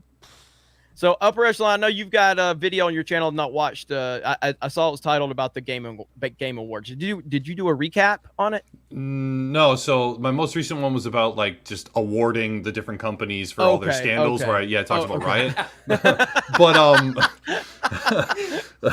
But I did one about the actual Video Game Awards, and it's just, I always get triggered when people say like no one cares and no one watches it. I'm like, that's not true. It's growing exponentially. It's huge, and it's used as a marketing thing now, right? If you can put your trailer, like as we've obviously just seen, but you can put your trailer there and it gets in front of all these people, and so they're doing wacky things with it, and I don't know. I don't like that. Audience vote is only 10%, so the Video Game Awards I'm not the biggest fan, I guess, but it provides a stage. So yeah, it's interesting to watch. That's about it, though. The official stream, when I looked at it today, had 3.7 roughly million views, and then you've got all these restreams that everybody did, which will all have 100,000 views plus on all their streams. It's massive. So it definitely matters, and it's like they can't even just show games. And there was actually one where there were adverts coming after this. I'm like, are you happy where your advertisement in place? Because I'm assuming they sold that spot on being at a game show and like they're put next to something else that they may not like. I'm not sure I'd be happy if I was an advertiser. Yeah, it was bad. It was really bad. So let me grab this one real quick. Was finally able to buy a PS5 for $4.99. Haven't played since PS2, so I'm rusty. Can you recommend any good games? Well, before Ripa recommends Miles Morales, I will. I would say Ripa watch every time I stream that game. I swear Ripa's in my chat. I think he's a closet Miles Morales fanboy. No, I played it. No, y'all don't remember because I got trolled on that little Black Lives Matter mural. I didn't even know it was in the fucking game. And I was trying to like web it to cover the shit up, whatever. But yeah, like I actually played it, but nah, that game was far over fucking price. That's fucking because I beat it in like a day. I do think so. A lot of the games that are on PS5 are also going to be There's some PS4. They're not all Demon's exclusive, Souls, that's for but sure. like Demon Souls is going to be one that a lot of people are going to bring. Returnal is another one that I'm sure a lot of people will mention. If you haven't played since PS2, then a game that Ryan's going to talk about is Ghost of Tsushima. I know you'll recommend that one. Oh yeah, 1000%. Get that on PS5 too, because fuck, that is really good on PS5. Go and get the director's cut. Yeah. So. Any games that aren't like top tier games that all of us would recommend upper echelon that's on your radar for PS5 or even PS4? PS5. I don't know. I always wait in console generations like a long time. I wait a really long time before I switch. Like I haven't even tried to get one. I mean the whole scalping thing, but yeah, because there's just not as much there. I feel like in a year or two, yeah, and they're tough to get. Well, actually, that's getting better now. So he said he picked one up for $4.99, which is impressive because that was hard to do for a long time. But I really don't even have recommendations other than Demon Souls. Like if I got one, it would be for that. I don't think there's anything else that I would specifically want to too, man. The thing is, so like God of War PS4 is upgraded on the PS5. You know what I mean? So like, if you haven't played since PS2, get God of War PS4, put the disc into PS5, and it's upgraded. It looks great. It's obviously a great game, and it's just going to look that much better on your PlayStation 5 if you haven't played it. So, and of course, Last of Us 2, obviously. Oh yeah, of course. That's for sure. Subvert your expectations. I have a question for the chat. By the way, on we did do the poll. Big Team Battle was 50. It was 50. I think it was 55-45. I'm not sure. It was Big Team Battle barely won. So as the SJWs do, my sample size means that's an objective fact across the entire world of 300 votes. So, but dude, cite it as a story, and then they cite you, and then they cite them, and then they cite them, and then everybody's saying it. It's my truth. Exactly, my truth. But at the end of the day, I get it. I mean, Big Team Battle is more chaotic, and there's a lot going on. 4v4 is more tactical and relies more on communication. And I'll probably get like at this point, I don't like playing with the guys like Ripa and Leith because I feel like I hurt the team more than anything right now. I want to get better, So like it's kind of like when I play Halo 4v4, I know what it's like to be Ripa playing Mario Kart. I suck. I suck. I still want to see a 1v1 Uche. I think you can beat him. Like I'm not even joking, bro. I probably could. I'm not even joking. Oh, fucking Uche! I swear, man. Uche is like that guy that goes into the bar. He's like, I'm gonna hit on every chick, and if I get one, I'm like, I got my game, because everyone I'm gonna shoot him down. But if he gets one, he's good, That's gonna be the ugliest chick in there, motherfucker. Too. That's for fucking sure, man. God damn. Has anybody, I was going to ask the chat though, and you guys can answer obviously too, but like, has anyone actually seen a PS5 or an Xbox Series X in a store? No, I have not. No, there was the Xbox Series, whatever, the smaller version. Yeah, those I saw that were one at GameStop. Yeah, I saw that one a few days ago at Walmart, and I'm like, when I first saw it, I was like, oh shit! I'm like, oh, that's the S. I know. I did the exact same thing. I was like, wait a second, no. Yeah, everybody's just saying no in the chat. Like literally everyone. Crazy. Krista didn't. Well, she just bounced for a second. She saw a controller. Somebody said yes. Oh, somebody said yes. Somebody said yes. Okay, didn't Krista? Did you see PS? It was PS5 controllers. I know she's trying to eat. You've been eating this entire time. I have Oreos.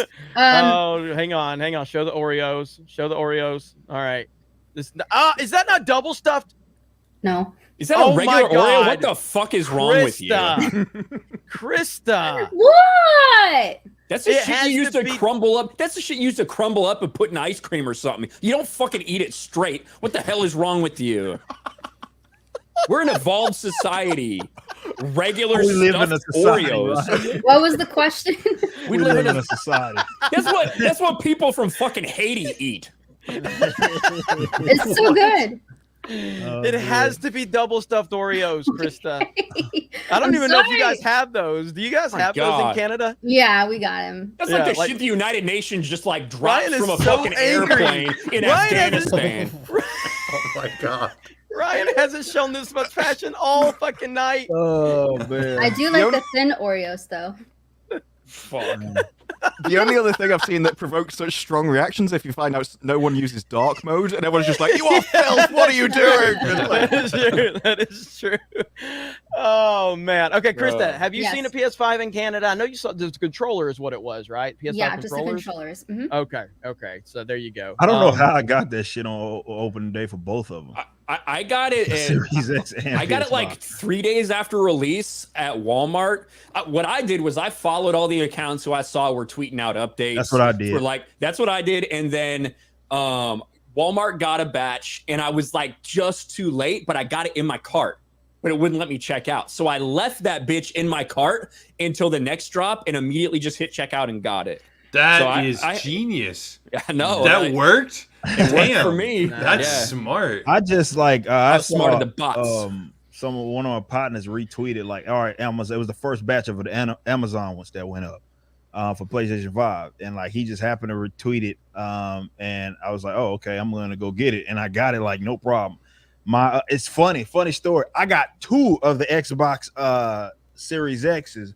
One I ended up selling because I got it one like I accidentally got 2 of them like in crackheads at GameStop, even though Black privilege at down the street in Dallas. But yeah, like they that shit was crazy. I got that one from GameStop, same thing. It was like it first went up with their bam, got it, and I know I'm fucking blessed because I probably got to be the only one that got that shit day one like that, by both of them at least. Yeah, damn, that is without crazy. without using a bot either. It was just I just fucking that is. Button. So Tommytron TV, you guys seen him? By the way, you guys go subscribe to his channel for all that retro goodness. But he actually scored 2 PS5s. Basically, he bought 2 PS5s because he was trying to get a PS5 and an Xbox Series X for he has 2 sons, and so he bought the 2 PS5s. He said, if I score an Series X, I'll sell you the second PS5. And so, of course, I was pulling for him. Please get the, and he did. And so then he sold me the PS5, nice. at regular, whatever he paid for it. And that's the only reason I have one. And I'm really lucky that happened. But it's crazy, man. It's crazy that that it's been so difficult for them and the graphics cards. Like it's fucking it's fucking insane. Shortage. Like you got to get scalpers. pre-builds and break them down just to fucking get a fucking 30, 90 or some shit. The scalpers are nuts too. There was one big group, I think it was in the UK, that was like, it's a new age of retail. Like we're going to dominate every release. And then they had a Twitter account and they were going through it. Even like the Xbox mini fridges. They're like, yeah, we got like 2,500 orders and there were multiple per order or something like that. So they have like thousands and thousands of these mini fridges. I'm like, oh my God. Like, if you look at the numbers, it's kind of wild. Like hundreds of millions of dollars in profit for scalpers just from consoles. My brand is in the chat. He said Ripple got me. I did get him. I did get him a PS5, ironically enough. Hell yeah, man. It's tough. Yeah. And like a bunch of people they're trying to institute policies and laws and stuff to prevent that. But how do you prevent bots from doing that? Do you know what I mean? They can if they wanted to. But that's on Sony, that's on Microsoft, it's on like Walmart and Amazon and like on retailers. Retailers though, that's what I'm saying. Exactly. So it's on them to actually want to, but with the Sonys of the world, they get their fucking money, so it's like shit, we good. You know what I mean? They tried to though. I will say this, like GameStop was like, hey, we got a batch in at this store. You got to be there at noon tomorrow. Yeah. You know what I mean? So they tried to do what they could to some aspect, but if they had forced like credit, if they had said 1 per credit card, right? Or valid credit card, then they would have kind of been forcing scalpers to either commit like identity fraud or theft. And then that's a whole different bracket of crime, right? So then they can prosecute. So there were ways to do it, but a sale is a sale. Right. So at the end of the day, that's why a lot of them aren't going to do shit, is because a sale's a sale at the end of the day. We got it it's out of the store or it's out of the warehouse. We done sold it. We got our fucking money. They're moving inventory instantly. Now I kind of had the angle that a lot of the inventory that scalpers have that kind of sits for longer periods of time, that does kind of hurt Sony and Microsoft because then they don't have the pipeline to sell games. Correct. So it's a true thing that Yeah, but it's short term because eventually that inventory does move. People want them so bad that they're going to buy them. So what are you going to take, like a small, tiny hit? Because they even sell consoles at a loss usually, right, for the hardware because they're building the pipeline. So I don't know. Like the scalping problem doesn't seem like it's going anywhere. Even though there's like a Stopping Grinch Bots Act in the United States, like I don't think they can enforce that. It's cool to see it because yes, I don't think scalping is like a great way if you're mass buying like 1,000 consoles. Like that sucks. Let people buy them, but I don't think there's a way to effectively stop it with legislation. I mean, with GPUs, it got worse just because now the scalpers are the retailers themselves. They just saw that the price was going for like basically double what it should be, so they just all doubled the prices, and now they're in stock. You've just got to pay a ridiculous price for them. As long as they can control the inventory, yeah, they can keep doing it too. It would take the supply exceeding their capacity to buy for that to actually technically equalize to what it normally would be for actual retailers. Yeah, it's a tricky situation. I don't know. Very, very tricky. But yeah, back to the original source of. I'm glad you did find a PS5, and hopefully those few games that we were able to tell you about, maybe you can have some fun with them. I think you'll definitely have some fun with several of those games for sure. Like the super chat discussion.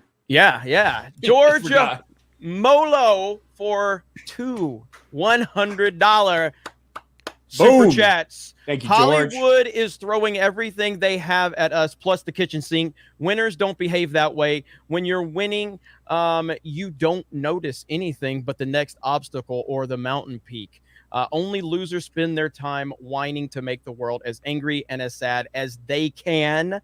Number two, it may take a while, but the wins are slowly racking up with Geeks and Gamers at the tip of the spear, and the end game win is getting ever closer and ever near. All hail the amazing panel, all hail the chat, and the incredible Geeks and Gamers. Hail George Molo. I am going to go ahead and tell everybody about his channel just because of all the support. George is obsessing over freaking subs right now, and I keep telling him not to, but he's freaking out because that's what YouTube life does to you. Subs don't matter. I don't have as many subs as Jeremy's channel, but I've been getting way better views than his dumbass has. So right here, there's George's channel. Can we get him to 3K? I think he needs about 300, and we can get him to 3K. George makes great content, much like Upper Echelon and Disparu. He makes really good content. So definitely go check out George. I love the dude. He's awesome. And so mods, obviously, check out, his channel and get some links in the comments. Shout out to George, the Giant Slayer. Actually making awesome content. So really happy to call you my friend, buddy, and I appreciate all of the support. You are the man. And we've got a couple more, so let me get to that one. Ruben, I am in. Ruben? Configured a new gaming PC and ready to play Halo. Note, I have never played video games. So is there a website or a videos to learn more about gamer setups? I see you all have a great time, and I am ready to have fun. That is awesome, Ruben. Me and Ryan. That's awesome. Pretty cool. Ruben is a great guy. Me and Ryan can work with you. Yeah, we can help you out. 100%. Like, listen, if you go to if you just Google DSP tries it Halo Infinite, you know everything you need to not do. No, Ruben's a great guy, and I'm glad that our enthusiasm for some of these games, because look, as many problems as there is in the video game industry, there are some good games out there, and Halo Infinite is one of those games. It's absolutely one. I would just recommend starting at the beginning with Halo. I would recommend playing the campaign for Halo Combat Evolved, and then playing the campaign through 2 through 3. Play the campaigns just to get the feel for the gameplay. That's what's going to teach him the weapons and the story and the lore, and then that'll what build you up for the multiplayer aspect of it. So just all you got to do is purchase the Master Chief Collection, and that gives you all the games you need right there. So that's what I would recommend. If he's never played games before, he don't need to get thrown into Halo multiplayer for his first video game ever. No. So I would say start out with Combat Evolved and do campaigns. Do the campaigns. That gets you the feel for it. You are a long way away from playing Halo multiplayer, my friend. So play the campaigns right now, and then move into more of the multiplayer aspect. Me and Ryan can help you out. That ain't no problem, as long as you don't bring up Oreos. Apparently, right here, I like Ryan's passion about Oreos. Got me laughing hard at work. Ryan has not been that upset about anything all night. And then Krista Nova bringing out the regular Oreo. That's what made Ryan mad. It's fucking sickening, bro. Like, we have evolved, like Rip said, as a society past regular stuffed Oreos. Double stuff is the standard. Regular Oreos are ground up and put as like ice cream toppings and shit like that, or what you put into a blizzard. Is you don't just consume it by itself. Like, that is completely unforgivable. Dude, I can't even talk right. That's all I eat is regular Oreos. I'm gonna cry myself to sleep, dude. Like, he's going hard. What is wrong with you? Upper echelon, man. All right, so let's another poll. I can't fucking stay. No.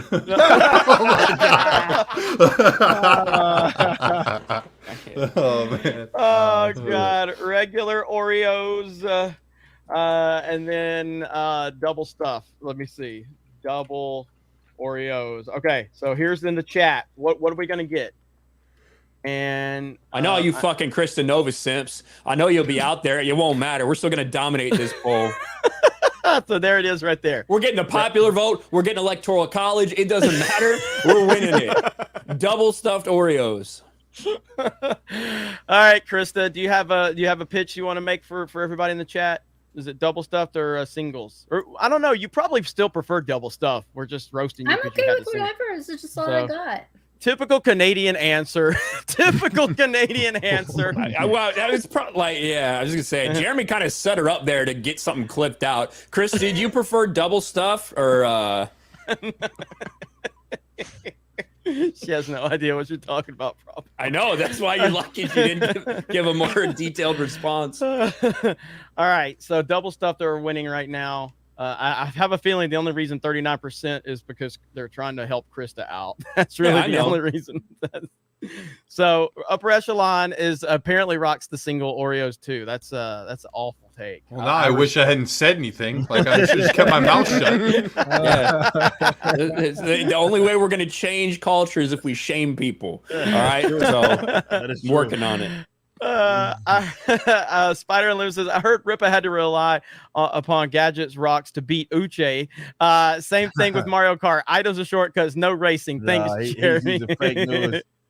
It was Uche that's zip lining around because it's silly behind. Didn't know. Do you have a clip? Do you have that clip where he's trying to jump over the entire wall? Yeah, I can get it. You got to pull that shit up. You got to pull that shit up. I can get it. And then we got George again. Ryan's great Oreo rant of 2021 is worth it. Here, my brother, you can buy a case. Hey, all hail to the double stuffed king. Ryan. Put it in the chat. Thank you, George. Yeah, like it's actually funny. I sent Krista like a shit ton of Oreos like a year and a half ago because she lives in Canada, which is basically a third world fucking country, and they only have like 5 different types of Oreos when you go to the grocery store there. So I sent her like all the different types of Oreos I could find. It cost me like $100 fucking to ship it to Canada. They were so good. I ate them all within a week. That's embarrassing. Man. That is Ryan, can you share Ripa's the link he dropped in the private chat? So this is where this is funny as hell, dude. This is funny as hell. This is representative of me and Uche's 1v1 on Halo. That's for fucking sure. But yeah, here we go. Yeah, here we go. Okay, this is funny as hell right here. I don't know if Upper Echelon probably hadn't seen this one, so you're gonna enjoy this. So Upper Echelon, this is Uche, who's part of Geeks and Gamers, former NFL football player who talks more shit than any human should have business talking. He gets destroyed in every game he talks shit about. Oh, this is gonna be good then, isn't it? So he spent all day talking shit to Ripa about Halo, and then on a Tuesday night main event, Ripa's like in the chat, he's like, "Yo, I gotta bounce for a minute. I gotta go beat Uche's ass, and I'll be back." So this is like while Tuesday night main event's going on, true. Ripa leaves, and then this is what's going on right here, Ripa, so we can set so the stage obviously but we're playing. This is our second game, so I'd already whooped his ass the first game. This is the second game to 15, and in this clip it's basically representative of what he was doing. I was being the one that was aggressive the entire time because he's scared for his fucking life. I actually watched his body, and he's crouch walking, doing all kinds of shit, running away from it. I was on the hunt the entire night, and this scene really embodies what I was dealing with that entire game as I whooped his ass. Here we go.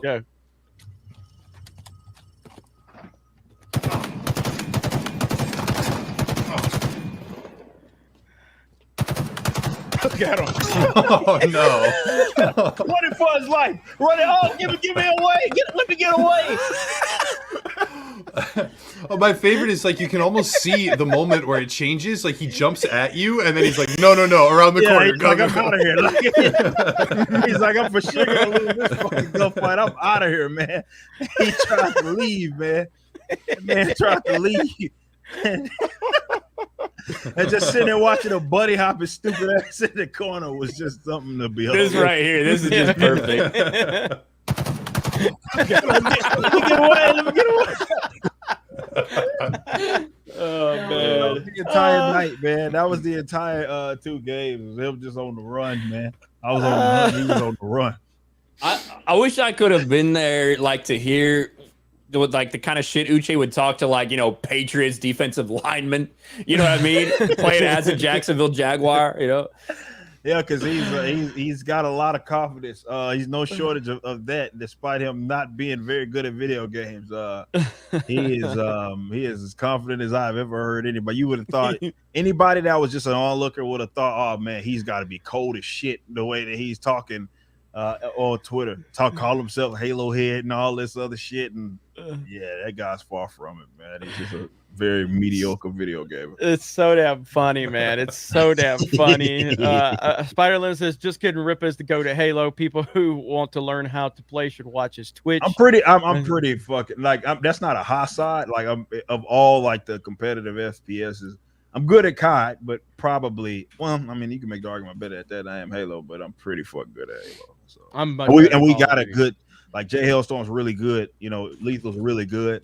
So it's, you know, watching us play is got to be fucking entertaining. I'm like infinitely better at Halo than I am at Call of Duty. Dude, you are the most like one match Ryan will go like 28 and like 6, you know, lead the team, and on cue the next match I'll be like 2 and 12 to start it or something. It's awful. It's every time. He's no. It's because my play style. It's because my play style, which works in Halo, extremely aggressive. But I just don't like.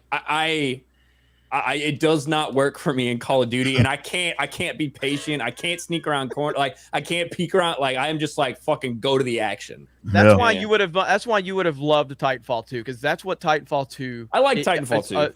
Titanfall 2 is all about aggressive, fast pace. There's no camping in Titanfall 2. That's what made it so great. And it's if you camp, you're a literal. I don't want to talk about it. If you camp, you're scum of the earth. You're a fucking like single stuff. And that's what I love about Halo so much. Like that shit is frowned upon. You know what I mean? And you getting fucking teabagged if you get fucking you sitting your punk ass in the corner or something. And it's kind of impossible because of the time to kill. Yeah, like it's impossible, because if you're in one of those freaking peeking holes, right? Unless you got the sniper rifle, you know, that's the one exception. But for the most part, it's just not something that's going to happen. Yeah. Chris Varcella, Ryan, I heard you're a pope. Are you holding a mass on Christmas Day at the Vatican? Do you curse instead of bless people? So, my God.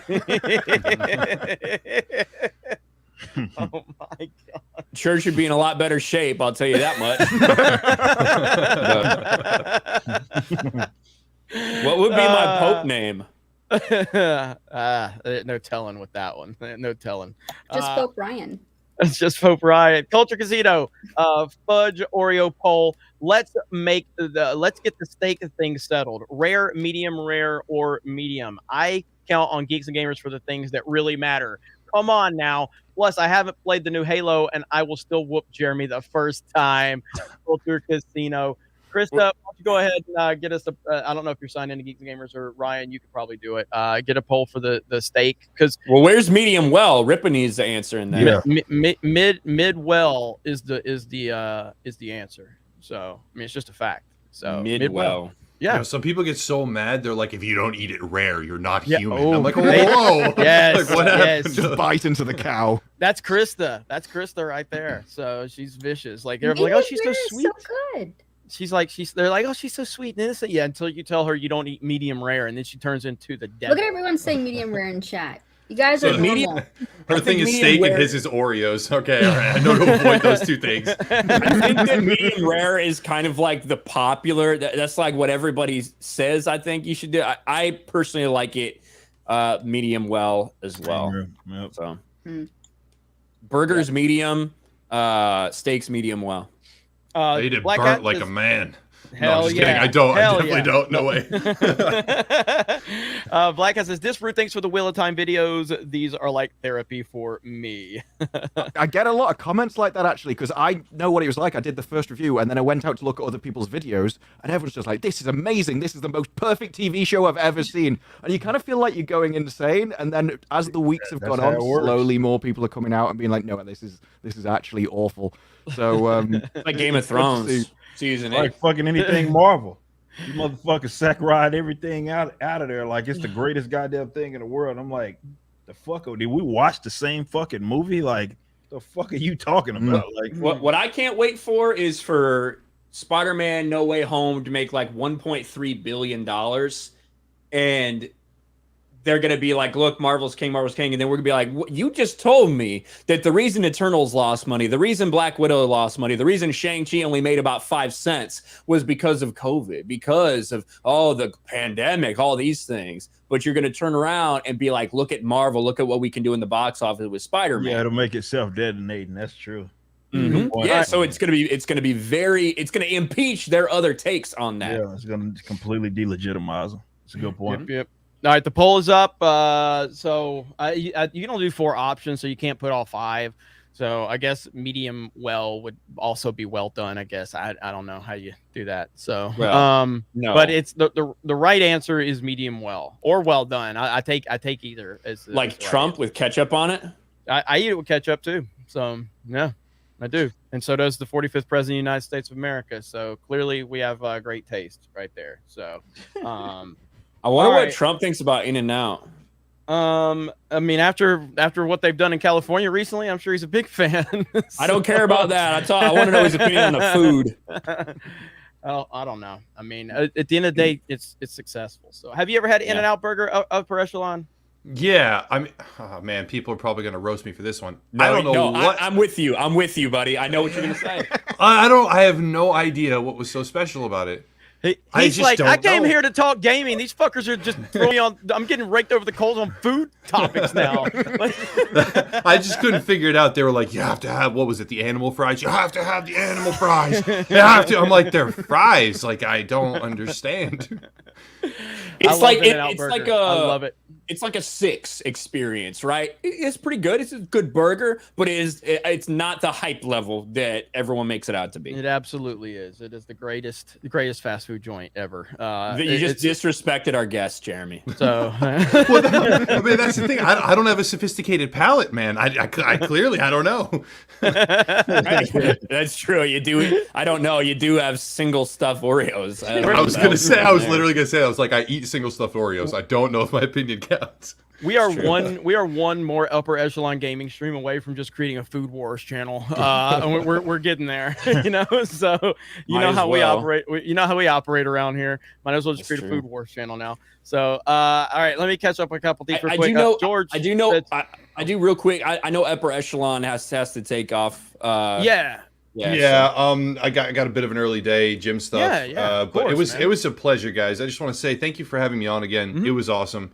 It was a good talk too. It's fun to like shoot the shit and go off on random tangents about stuff. Especially, you know, with discourse being what it is, it's fun to just like hang out and talk to a bunch of people and, you know, discuss fun topics. I know last time we had you on, and it was a long time ago, you'd mentioned wanting to do more of these, and so I mean, we can, you know, we'll definitely hit you up, man. And anything you got going on. I mean, I know you're big into alt tech. I mean, I know you got locals, you're on Odyssey, you know, you've got a lot of different things in the works. So anything you want to plug, man, let everybody know where they can find you. Easiest one is just Upper Echelon Gamers at YouTube. That's my biggest outlet. You watch a video, everything's in the description. Trying to keep it simple, but yeah, there's a ton of stuff down there, all sorts of different outlets, different places if you don't like YouTube or whatever it is. So yeah, thank you again, everybody. I'm gonna take it easy, go to bed here. But awesome to be on, and I look forward to it. Definitely hit me up. And since I'm banned on Twitter, obviously email upperechelongamers@yahoo. Yeah, cool. Ryan has it. Right on, man. Man. Take Thanks, it easy, guys. buddy. All right, appreciate see you, you. man. All right, bye. All right, so we got George for $25. Just put my steak near the fire and tell if it's cooked. I want to hear the moo. There you go, Krista. Get the moo. So 25. Thank you, George. Appreciate that. Yeah, this has turned into a food wars.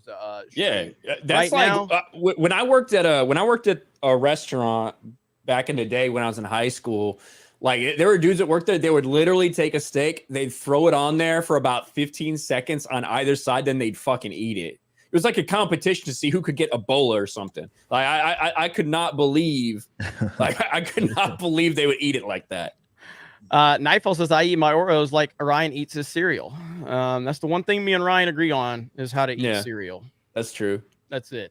So, medium rare, or like, where are you at on this, Rippa? What'd you say? Did you say Yeah, medium well? Okay, good man. Good man. Or if shit really, either that or well, I'll eat either of them bitches.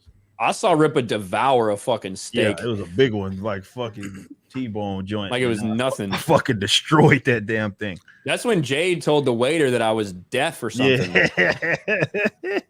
Cause I came in there just talking loud as shit. Because that's just how I talk. But oh man, yes, Ryan is very loud and very obnoxious in person, just like he is on YouTube. So I mean, there's no difference. There's literally no difference. Trust me, I can confirm that. I think another thing I wanted to touch on really quick was Spider-Man: No Way Home. Rippa is no desire to see it. So none, zero. But it's the number one asked question for sure. It 100% is getting from everybody. Am I like? I mean, I was at Blaze today, doing a bunch of shows, and that was the number one question even there. Because hey, comic guy, we expect you, and I'm like, nah, bro, I'm literally not interested. Like, I had to get reminded that the bitch was about to drop anyway, but I'm just so checked out on these fucking guys that I just don't fucking care, man. Like, and I think, to be fair, yeah, a lot of it has to do with the direction. I mean, I'm not a fan of Tom Holland's Iron Boy. I'm not interested in that anyway. But also understand where I'm at right now, just in life, with me kind of entering that creative space as a comic book guy. The more in detail or in depth that we get with that project, the less interested I get in Marvel and what already exists. So I have to kind of that's a big part of it, that I'm kind of doing my own thing that makes me be like, I'm not fucking interested. Yeah. It's going to be massive. It is, and it's all one. It's an indictment of the direction Marvel's going, because all this other shit they're trying to push, no one's interested in. But then you bring it back to one of the OGs, arguably the most popular comic book character when you're looking at, Superman, Spider-Man, Batman. At least Marvel minimum is their most popular character. For sure. Would you say like a Wolverine there too, though? I mean, he's below Spider-Man. I would say number one is Spider-Man. He doesn't have the I guess he doesn't have the commercial success that Spider-Man, but I feel like in the comic world, I feel like Wolverine's just as important as Spider-Man. But he's comic world. But like in the 90s, X-Men became so big in the 90s, obviously, between the cartoon and everything. Yeah. But Spider-Man is still like the number one. They're number one hero for sure, man. Yeah. I mean, I think the top three superheroes, like if you're looking at history, you're looking at Superman, Spider-Man, Batman in some form of order, and so, but it's, a white male hero, OG, fans, everybody understands who that is, everybody wants to see a Spider-Man movie. All of a sudden, that's getting the traction. That's not what they want, but that's what's happening. And you have to factor in that they're using two other massive franchises in Spider-Man Toby and Spider-Man Andrew. That's the biggest part of it, the nostalgia bait. I would argue that's the biggest part of why people are so like antsy. That's 100%. That's why I'm interested. It's the nostalgia bait. I'll admit it, sure. and I'll admit that. Like that's 100% why I'm interested, because of Toby. Yeah. And I wonder. I hope they don't bring him out in a fucking dress, and identify. I mean, I do worry about that. I know. But that's it, because I don't like Tom Holland Spider-Man movies. I don't. I mean, again, I don't hate them. I don't think they're the worst things ever, but I do not like them as much. It's not the role Spider-Man should have. It's not. It's not Spider-Man, right? It's Iron Boy. Yeah. It's not the origin story you want from him. It's not the way that Spider-Man should have developed as a character. Are there good things about these movies? Yeah, I think so. I think in the right with the right direction, with the right writing in a different universe, Tom Holland, I think, could have been a really good Spider-Man and Peter Parker, potentially, but just not the way that they did it and how reliant they made him on this technology and this suit and on Tony Stark and this father complex he has with Tony. Just doesn't work for me. But, Yeah. This is the first Marvel movie I'm going to see since Endgame. That's it for me. This is the first one. Is this the first one I've seen in? And I think, and the fact is, this is a Sony property. This is a Sony movie that is being made right now. So what I've seen from a lot of people that I do trust who have seen it, they're saying that it's not typical Marvel. It's not woke. It is a good fucking movie. That's what a couple of people that I've seen have said. They haven't given me too many details specifically on spoilers or anything like that. But it's because it's Sony that's doing this. Now, Kevin Feige's involved. Disney gets 25% of the profits from this movie. Sony gets the rest of the 75%. But we'll see what happens. Yeah. I want to jump back into the Miles Morales stuff here in just a minute, but the steak ended at 49% medium rare, 30% medium well, 11% well done, 8% rare. Eric K, medium rare on the rare side, unless you're a monster. So there you go with that. So people are passionate about this topic. They're very, very passionate about this topic indeed. All right. So somebody said that Toby is a bait and switch for Miles Morales. Do we think that's a possibility? Now, I know Ripa hadn't been following the ins and outs of this movie, but Ryan, do we think Miles Morales is going to be introduced in this? I don't think so. But the reason I don't think so is because with the fact that people have seen it now, with the fact that these spoilers are out there, I just feel like we would see something by now. I really do. And we know what's going to happen with Andrew and Toby. And if you've looked into the soundtrack, they've revealed another spoiler for a character who dies, actually. I won't say that here because I know there's a lot of people that actually care about this one. But you can look it up. Just look up Spider-Man soundtrack spoiler, and you'll see. It's just as bad as when Phantom Menace soundtrack came out and it said Qui-Gon's funeral. It basically spells it out that plainly about someone who's going to die in this movie. But I don't know, man. I don't know about the Miles Morales. I do think they will eventually introduce him because let's be honest, not a doubt fucking about it. Like there's no it's way exactly what they want. That's it. They're gonna do that at some point, but I don't know. I don't know what the fuck they're gonna do. I wouldn't be surprised if they did, but I have no fucking idea what they're gonna do. But I think Spider-Man for me, I did a video like a while back talking about kind of Marvel's oversaturation problem with Spider-Man.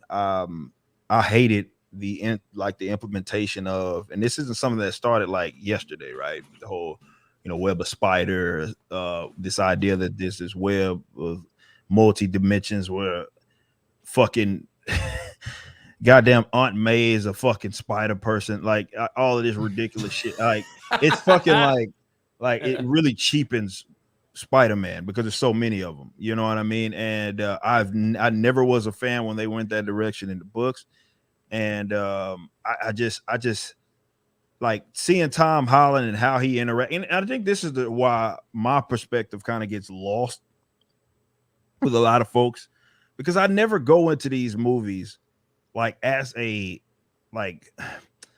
normie, for lack of better terms, right? It's impossible for me to do that because I think people need to understand it's like a fucking encyclopedia up here. I've read so fucking much material over my span of my entire life of this. So I have a standard, right? And I think that's absolutely fair considering how much fucking money I done spent over the years on this stuff. And when I get something and it's dog shit or it's not like anything like we get Captain Marvel, you know what I mean? And it's Marvel's a woman because reasons, and it's not even fucking Marvel at all anyway. Like I can't tolerate that shit. So when I see the most prominent standalone hero in Spider-Man, yeah, he's been, he linked up with Fantastic Four, he's linked up with the Avengers. Looking up to fucking Tony Stark, I need people to understand that is criminal. Like that's literally criminal. Like that should never happen under any circumstance considering who Peter Parker is. Yet in the Marvel Cinematic Universe, that's like the identifier for who that character is, and his relationship with Tony Stark. I cannot take that shit serious. I can't take it seriously at all. And some say, you know, it's a knock on Tom. I don't really care whose fault it is, me personally, but that ain't fucking Peter Parker. I don't know who he is. I call him Iron Boy, but that's not Peter Parker. And more importantly, how he interacts with these other heroes is not Peter Parker at all. And the nostalgia bait kind of has people more interested in maybe seeing a more accurate form of him, maybe in a Toby, and I would argue easily that Andrew's more accurate than fucking Tom Holland is, as well as, and it's those two, and it's not even fucking close to how terrible fucking Tom Holland is as a Spider-Man if we're talking about who Peter Parker is. But for a lot of people, that and this is why the Miles Morales thing kind of popped out. For a lot of people, put a motherfucker in a suit, have him swinging around and with a web, and that's good enough to be fucking Spider-Man as far as they are concerned, because they don't know shit about Spider-Man. That's why if they did bring Miles, I wouldn't be fucking surprised at all. I wouldn't be surprised at all. I'm not saying that's going to happen, though. Well, so this is one thing that kind of got some people going on Twitter. And so I'm trying to find it. I got so many fucking tabs open. It's like Ryan right now. I got so many tabs open. So right here. So I retweeted a tweet from Ripa. Okay. And Yellow Flash is the one that started all this anyway. So he started on a live stream in terms of getting people worked up on Twitter. So well, I think honestly, like Gary tweeted it a few days before that and got like massive backlash from it, right? And then I think when Gary was on Flashcast, they all tweeted it out. You know, Gary I think tweeted out again. Flash tweeted it out. Ricada tweeted it out. And that just started this avalanche. Oh yeah, once dude, again. they're just so mad. So now Ripa wasn't playing into that per se as much as he just saw probably a lot of people just talking about the greatness of Miles Morales. And this is something, if you go to Ripa's channel, I think it was what 2 or 3 years ago. You've got I've been talking about this forever, man. So so Ripa's got a lot of great videos on this. He's debated people on it, and so Miles Morales is a dog shit tokenized rendition of a Black Peter Parker, and with a taper fade and the Jordan 1s. There's nothing regarding his personality or character that we haven't already seen from a version of Peter or another copy of him. There's no reason to pretend otherwise. So I retweeted it. White leftists about to start crying and virtue signaling get popcorn. That's a factual statement. That's exactly what was going to happen. That's exactly what was going to happen. So now and this is where leftists don't get it. Okay. They don't understand the concept of people having an opinion, but also admitting that, even though I liked Into the Spider-Verse and I thought Miles Morales was a fine character in that. I'm not a comic guy like Ripa is or anything, but they seem to think that I can't have the opinion that I like Into the Spider-Verse because they'll never admit that, because that blows away the narrative that I'm a racist that hates Black people. But I liked Into the Spider-Verse, but I also 100% understand that Miles Morales is a tokenized character. He literally is. The whole point. It's not an opinion. The whole point of his existence proves that they don't have confidence in a Black character enough to create that character from the ground level, give him his own identity, his own story, and build it up over the course of, how long does it take? 10 years, 20 years? It takes a long time to establish these characters. And they don't want to do that because they don't have a confidence in a Black person to do that. So they just want to take a historically famous white character and hijack that mythology and just give it to a Black guy. And that is disrespectful to Black people. It's disrespectful to the readers. It's disrespectful to the creators of the character. It's disrespectful to the character. It's disrespectful to literally every fucking body. That is a fact with Miles Morales. He exists to be a token. That's it. That doesn't mean you can't like him. Yeah, and that's what I've said before. Like I've said, not all tokenized characters are equal, and I've stated, like, and I make it abundantly clear, like, this isn't my opinion. When I talk about him being a tokenized character, it's not an opinion. Like, I'm not arguing an opinion here. I am arguing a fact. If you take the definition that I've historically used, if you take the definition of even what fucking Webster uses when they talk about basically it being a doing something for the sake of symbolism, that's literally what the creation of Miles Morales was. It's not an opinion. I'm not gonna sit here and I get that people like the character, right? I call him Peter Darker. I think that's the more proper term, because that's all that he fucking is. But like understanding that you can separate that pisses them off, and them understanding that they can't outwit me on this topic because I own more Miles fucking Morales comics than they ever had. I own them. I have read. Matter of fucking fact. He's pulling the receipts. Receipts. I got the bitches graded. Like this is the number, and I'm gonna sell it to one of these fucking normies probably for $3,000 fucking dollars. This is the first issue of his original series in 2011. I own all of these. I own all of them. I own literally all of the Ultimate Comics that he appeared in. I own them. You know what I mean? So it's like for someone to sit up there and try to act like, oh, and that was some of the comments like, oh, he's never read. Nobody could read. No, you never read a motherfucker. That's why you don't know. They have no understanding of why he was conceptualized. It was specifically to piggyback off the biracial nature of Barack Obama. And they thought, well, we're about to kill off Peter Parker. Why don't we fucking make him kind of embody what we got out of the Obama situation? Specifically why he was created, to check a box. That's not my opinion. That's not my opinion. It's not my opinion as a fact. And you're arguing with people who don't know what a short box is, who don't know what a long box is because they don't buy comics. And that's the point. They are drawn to defend a black character on Twitter because that's all they can do. But they either don't have the money or don't actually have the care to support these things. And it's a different thing to say like, I like Miles or I don't like Miles versus they're a tokenized character. You could argue that Miles Morales and She-Hulk are maybe the two more successful Marvel tokenized characters that we've seen. Yeah. That is like being the tallest midget. We've seen the sales of these characters. We've seen that they're still not really embraced by everybody. That's true. Yeah, they might be the best tokenized characters, I guess, but that doesn't make them not tokenized characters. Yep, that's the fact. Yeah. And again, if they were as enthusiastic about getting mad at me or Yellow Flash, they go buy the fucking books. Go look at the data that's available. Go to Comic Con right now. Go look at the data that's available when like before the diamond switch and all of that sort of stuff happened. Like let's say March or April of 2020. Miles Morales had damn near the 70th top selling book, meaning it was at the fucking bottom because no, they're not buying this shit. And that's on his own fucking series, Miles Morales, Spider-Man, because nobody's interested in that. The Ultimate Comics that were coming out of him, nobody was fucking interested in. These he was created to appeal, and this is why a medium such as movies, something like that is going to be far more successful because it's a normie medium. But these guys aren't actual fans of they like the idea of Miles. They're not a fan of him per se. They just like the idea, which is why they have to mention superficial things to try to make it seem like he's so different. They even gave the motherfucker a Clone Saga. Like that's how much of a copy he is of Peter Parker that he got us Clone Saga. All of his iconic villains are all Spidey villains. The first suit we see him in, even in the movie, which I think was overrated, the first suit he gets is just a painted Peter Parker suit. Like we know what he is. We know who he is, and there's no shame in admitting, even if you like it, even if you're like, I think this is cool because reasons, fine.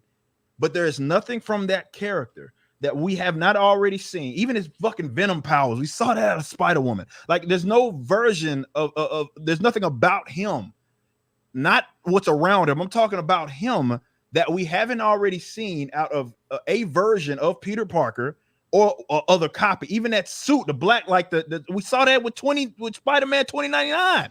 You know, like it's not new. Nothing is redefining anything. But they like the idea of them, and this is why they get so fucking frustrated at guys like me because they can't outwit me on this topic. Y'all saw that, and I don't know if we can pull that up. Which one? The tweet that Ryan's kind of referencing. The guy said, Ryan, pull it up. He's like, tell me how to.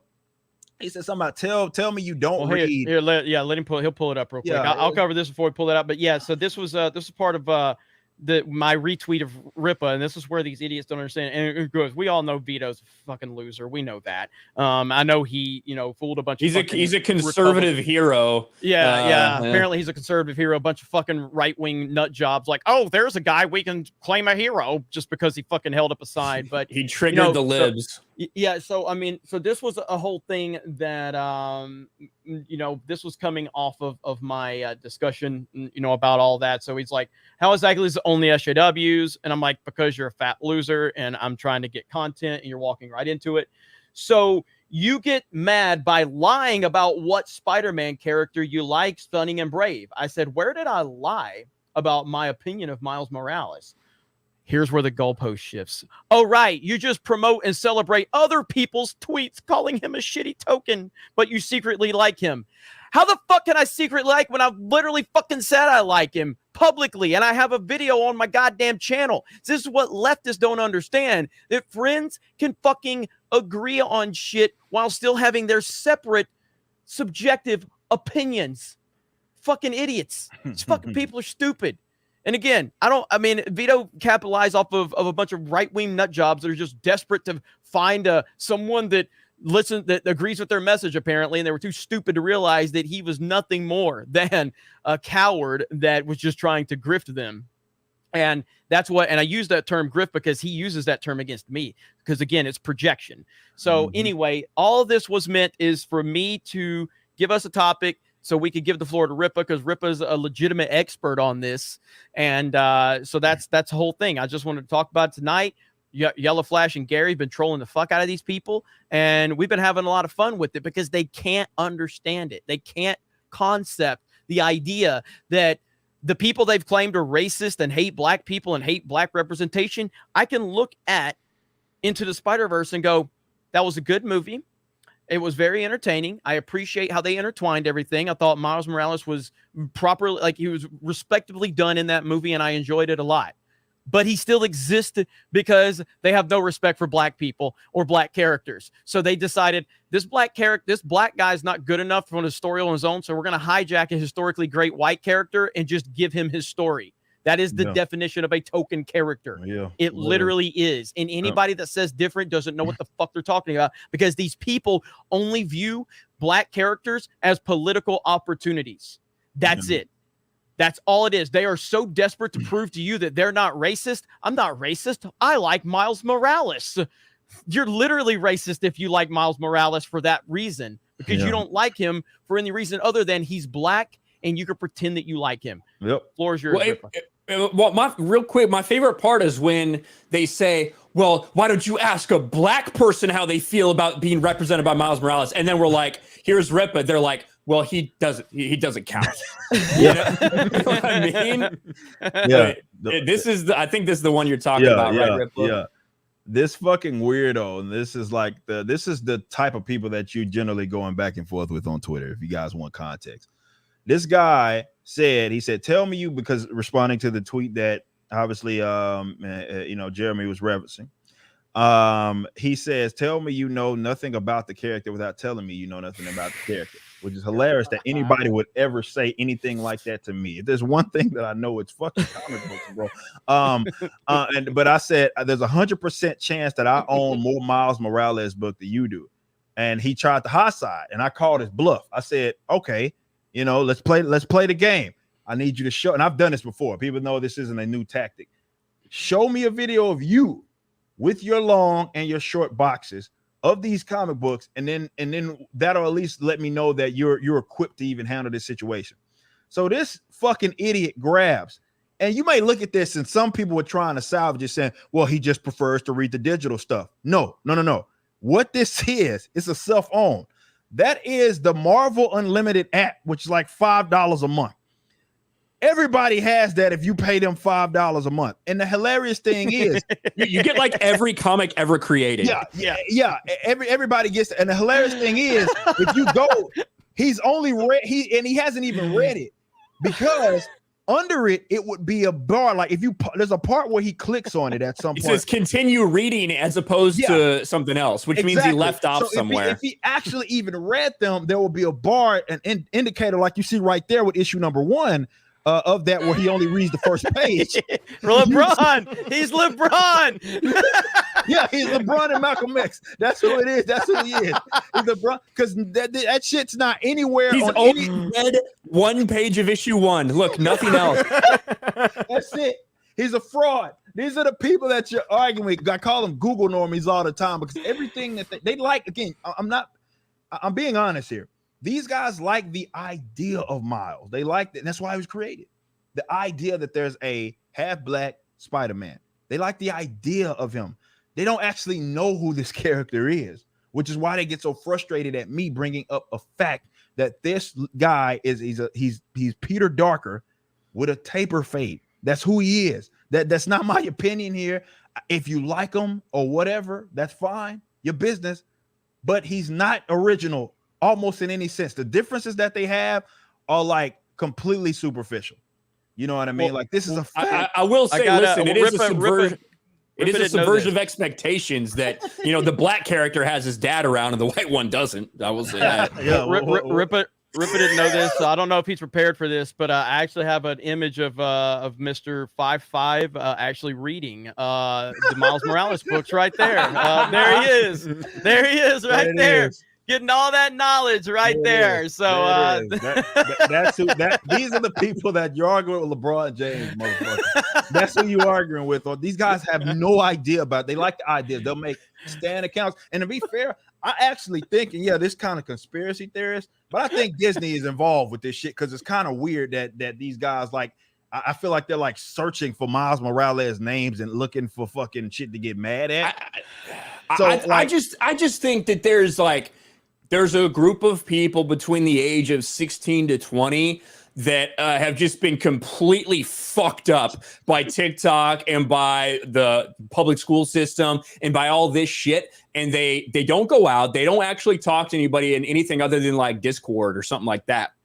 And this is just what they do all day. Yeah. I honestly think that's why you have these stan accounts that are like just dedicated to Ahsoka, like porn or something like that. Yeah, like that's literally all they do. They have built their entire, identities surrounding this because they have nothing else worthwhile in their lives. That is true. It's very true. And if you see a lot of them, like if you click on their anime profile pictures and it's like all this, explicit sex shit. And it's like, weird, man. They're very weird. Disbrew, are you, have you been following all of this? Like, it's so weird to me, like that they can't comprehend where other people are coming from. Because it's like if you come home one day and your wife is no longer in the house and she's been replaced by a totally different woman, and she's like, "Look, I'll just do everything your wife did. I'll make the same meals. I'll sleep with you. I'll do everything that she did. I'll even talk the same and sound the same."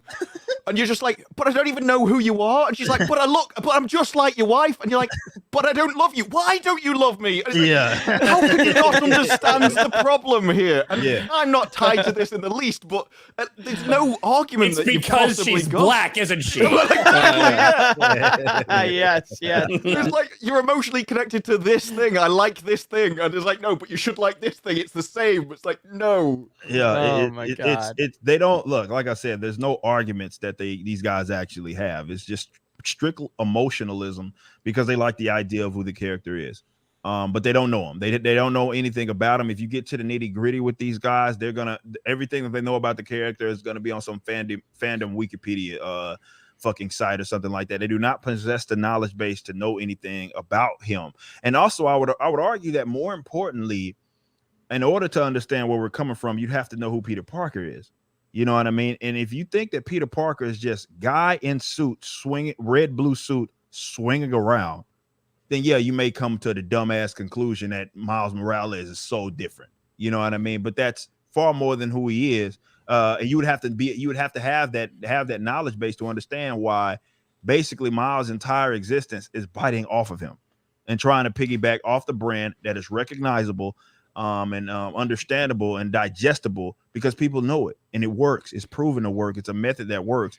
So now you palette swap. And to Jeremy's point, and this is the point that I've made many a times, it's fucking insulting. Because these are often the black characters that get highlighted. Marvel Cinematic Universe is doing that right now. They took the one aside from the people that are tied to the Black Panther universe, there was a character that was black that they had that was original. His name was Falcon. What are they doing with fucking Falcon right now? Turn him into the white man right there. Turn him into same shit because they only see and they try to signal, well, there's multiple versions of this character. That's not the argument here because the reason why Falcon is especially egregious because he's one of the more old school original black characters, and he got a demotion because you then had to give him the sloppy seconds of Mr. White Man, Steve Rogers, and being Captain America, when there was nothing wrong with him being Falcon. That's who he is. He is Falcon. That's his original branding, and that's fine. There's nothing wrong with that. But that's what they do. And these people who call like me a self-hating black man, or they say you hate black people, or other people that are in a comic book space that hate black people, all that shit is projection. Because I'm not the one that accepts the sloppy seconds. They do that shit. They're the ones that only see legitimacy in classically white characters, not me. I'm the one that got to tell them about fucking Brother Voodoo and all these other characters that exist. And I'm like, you can just expand upon them. You can do what you did with Blade, right? People even forget fucking Blade's a Marvel fucking hero. You know what I mean? Blade. Well, Black Panther was the first black superhero. Yeah, that's true. That's very true. It was Black Panther. It wasn't Blade. That trilogy didn't even exist. Didn't exist. But no, seriously, like they only see legitimacy in white characters, and that's why they foam at the fucking mouth in the event that one of them are changed, and they get off on it. You've probably seen the posts from these stan accounts talking about, basically laughing, giggling, and bragging about every redhead that gets fucking basically swapped, and they're like, okay, who we coming for next? Basically, hell, you can't even have the historical figures, like actual people that existed, like Anne Boleyn, let alone fucking a character that's fictional. Because to them, they only see legitimacy in those. Like Africa, for example, has its own set of folklore, of mythology, and all of that, and it's very interesting if you actually look into it. Why do expand on that when you can just make white or rather black as guardians? Why that, which is based on Norse mythology, which I don't know if it gets any whiter than that shit. But on a serious, that's what they do. They get so you end up with Black Valkyrie, you end up with like Baron Mortar, you end up with these characters that have historically been one way, and they've been original, and they get fucking swapped because they only see legitimacy in white characters, and they too chicken shit to admit it. So they project and say, I hate myself, or you hate black people, when none of us here has ever said we don't like original black characters, or we don't prefer. Nobody said that. That's in our circle. Nobody's ever made that fucking claim. Yet they pretend that exists because that's how they fucking feel. They only see legitimacy in those white characters, so they think everybody else feels that way. And I love the people that are always out there, talking about we need more representation and diversity and all this shit. And like, I wonder if any of those people watched any of the movies that I watched growing up, like Boys in the Hood or Juice or Above the Rim, like New Jack City. Those are movies that I literally watched and found enjoyment in. The problem is that the people that are in charge of these characters and the people that continue to support the diversity push, they don't appreciate black culture or black people. What they think is they think that the only thing that's relatable is a white culture. So they're trying to take the black character and turn them into something that was built on white culture and move them more into the white culture side of things. That is a fact. And any of these motherfuckers that say that they're for this stuff, those are the people that will run to the other side of the street when there's like 3 or 4 black guys walking towards them, and that's so chicken shit. They're all fucking chicken shit. They are. And so like, and it's also about like not wanting, and I talked about this in one of my videos that I put up earlier today, but I talked about, it was a Stan Lee video talking about the Stan Lee account being hijacked and being hijacked by people that they don't like. It's symbolic of everything else that goes on with these black characters or non-white dude characters, even the white women. Like, they don't want to build the foundation it takes. They don't want to go through the process it takes to build something. They just want that instant gratification and that instant return on their investment, meaning their time or whatever. So that's why it's better to hijack Star Wars with identity politics characters other than build everything up. It's why it's easy for them to take the EU away and then cherry pick the EU other than just build up their own universe. So I talked about it with Geeks and Gamers. When the people that hate me, they became aware of Geeks and Gamers like in 2018, whatever it was, 2019. They just instantly thought like that was the beginning of Geeks and Gamers, and that was me just capitalizing and, grifting my way to the top. I started Geeks and Gamers in 2011. I lost money until 2018. I lost money. I lost thousands and thousands and thousands of dollars. I went through second guessing myself. I went through ups and downs, wondering if I'm making the right decisions. Is this worth it? Should I keep doing this? Should I just get a regular job? Should I just give up on my dream? Should I just stop because I'm tired of people looking at me sideways when I tell them what I'm trying to do and people laughing or not taking me seriously? All that shit that I went through built me for this. But in order to get to where I am, I had to go through that. And that's what every true story at its ground level has to go through. You got to go through the tough times. You got to go through the grind. You've got to be mentally strained through it all in order to be what you need to be to take it to the level it needs to go to. They don't want to do that at a level of a character. They just go, we don't want to build Falcon up on his own merits. We're just going to hijack the white man's journey and his story because we don't want to work for it. And that's symbolic of so many things today. And this is why and this goes back to like the talent level that these guys just simply don't have. They're not good. They're terrible fucking writers. They're terrible fucking talents because their versions of how they write black characters are fucking memes anyway. Like they don't know, and that includes the black people that fucking write them as well. They don't know what the fuck they're doing because like what you just mentioned, that's something that transcends ideological, like race, ethnic background, gender, all of that sort of experience. This is what I've said on this show before, and I've said it on 50 million videos. It's the benefit often that classically white characters have gotten all throughout history. And that is that there's no social ill for a white, straight male character to fall back on. So everybody that is forced to write that character has to rely upon their own creativity. Now, that doesn't mean it's always going to work, but this is why Batman is Batman.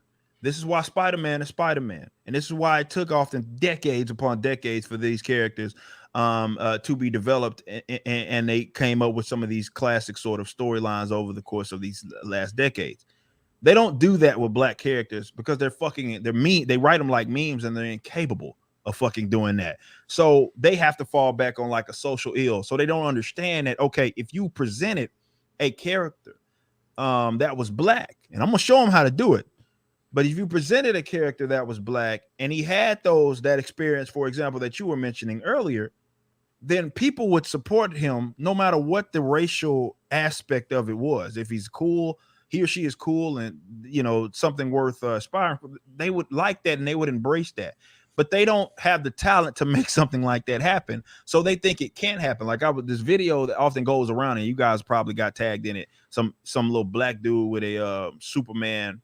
Yeah, he's like, are you tired of anyone that's not a cis white man? Yeah, that little bitch. Yeah, cornball. I did a video actually going through all of his dumb shit that he mentioned. If you guys want to go fucking check that out on my channel. To Ripa's point about memes, this is legendary. Yeah, this is it right here. About black characters. Yeah, this is it right here. This is it. Is the way he leaps off of rooftops and flips backwards to face the camera before falling into a headfirst dive is just full of the exaggerated swagger of a black teen. It's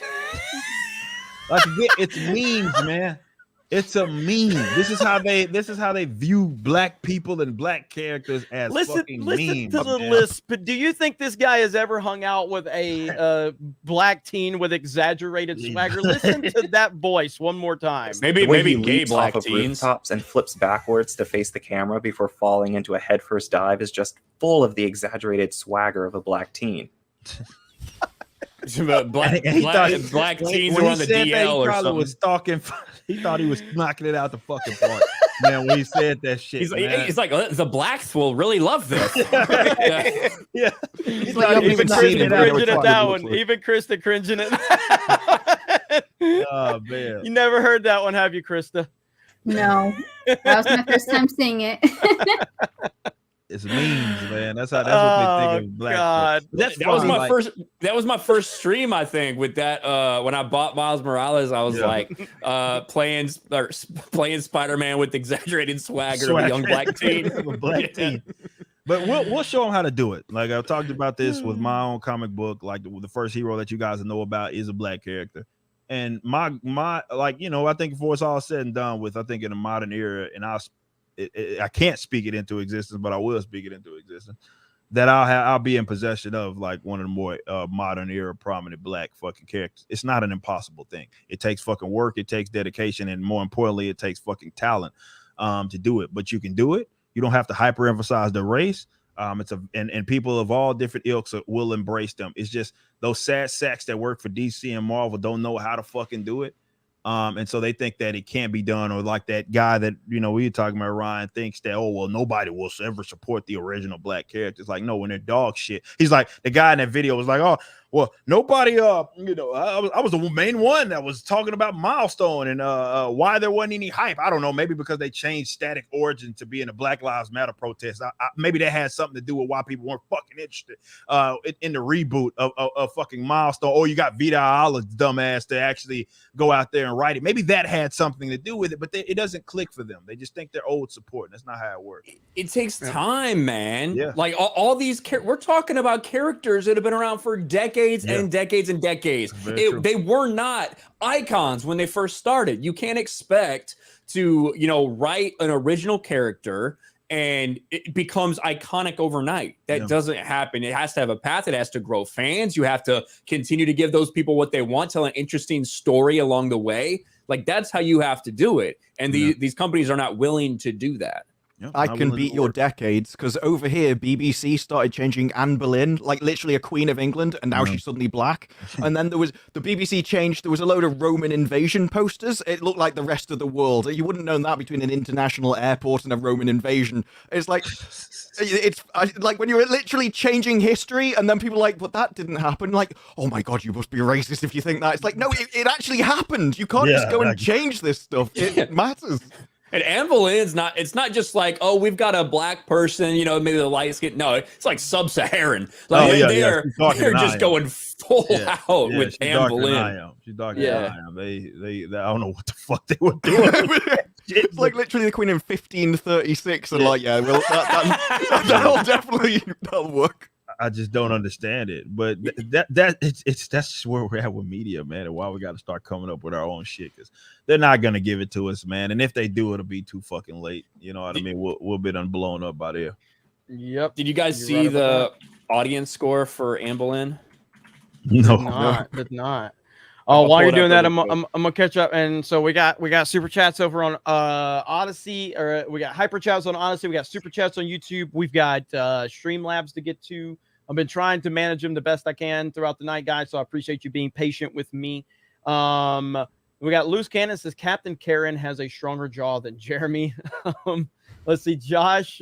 Let's see, Krushki says, when you give people the power to do stuff for you, do not complain when they do stuff for you. Holy shit. It's got to be like one of the lowest ever, surely. Damn. Yeah, it's lower than Santa Inc. Yeah, that's bad. That's bad. I believe they'll probably blame it on white supremacy. Of course they will. There's the Gilk man back in 2017 on this week is when I met Jeremy and got to realize the full beauty of Geeks and Gamers. Much love to all the team. Bet you regret meeting me, LOL. In all seriousness, much love. Nah, Thomas, you're my boy. I appreciate everything you've done. You've always always believed in Geeks and Gamers, man. And I'm happy, that you're satisfied with everything we've done since then, because you supported us when no one knew who we were, man. So it's good to have you here, brother. I appreciate that. I know you sent another super chat earlier that I was definitely going to get to, but thank you, Thomas. I appreciate that, man. The whole thing is this thing is crazy, but that's why the Rippaverse is happening, and that's why, people create their own stuff. Whatever, like, creation happens in many different forms, and I think that a lot of people don't really understand that. Whatever you're creating, so creation is creation. Some of them impact things differently, but there's also a lot of nuance that goes along with it. So what Rippa is doing is massively important. With the Rippaverse, we have to have more people creating things, and I say that's frontline creation. What Rippa's doing, creating stuff on the front lines. What Gina Carano's doing, that's front lines. What Kamiskei's doing, that's front lines. When you're doing stuff on the front lines, that is important.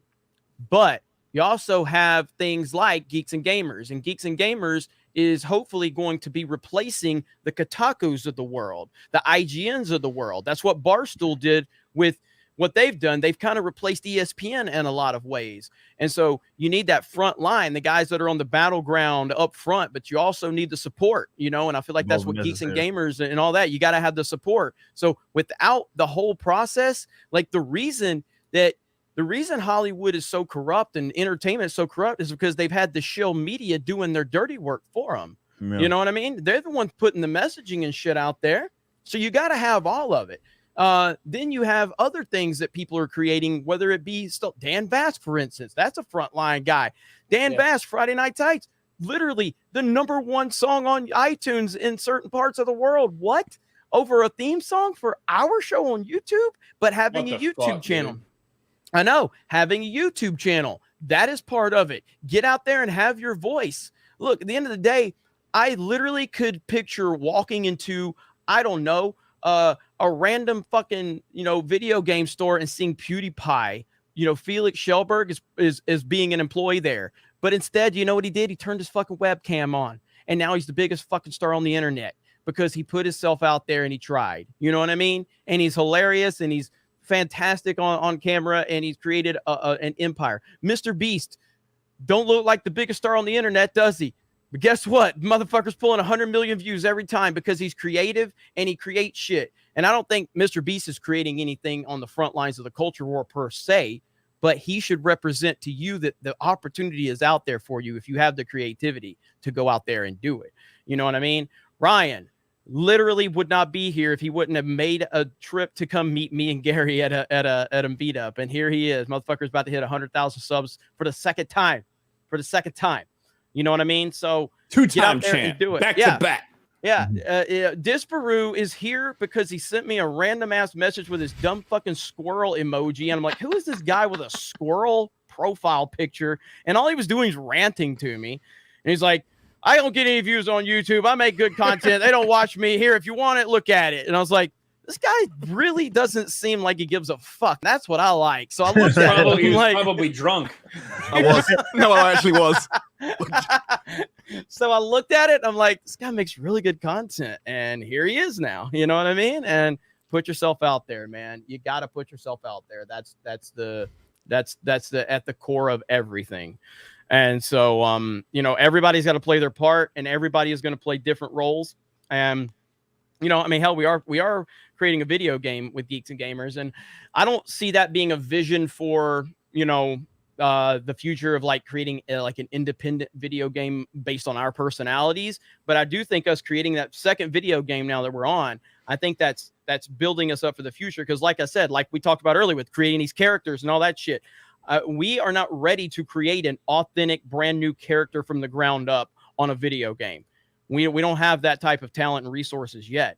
But what we do have is we have a niche, and a niche is to create a video game that the people that follow Geeks and Gamers might have some interest in. How do you do that?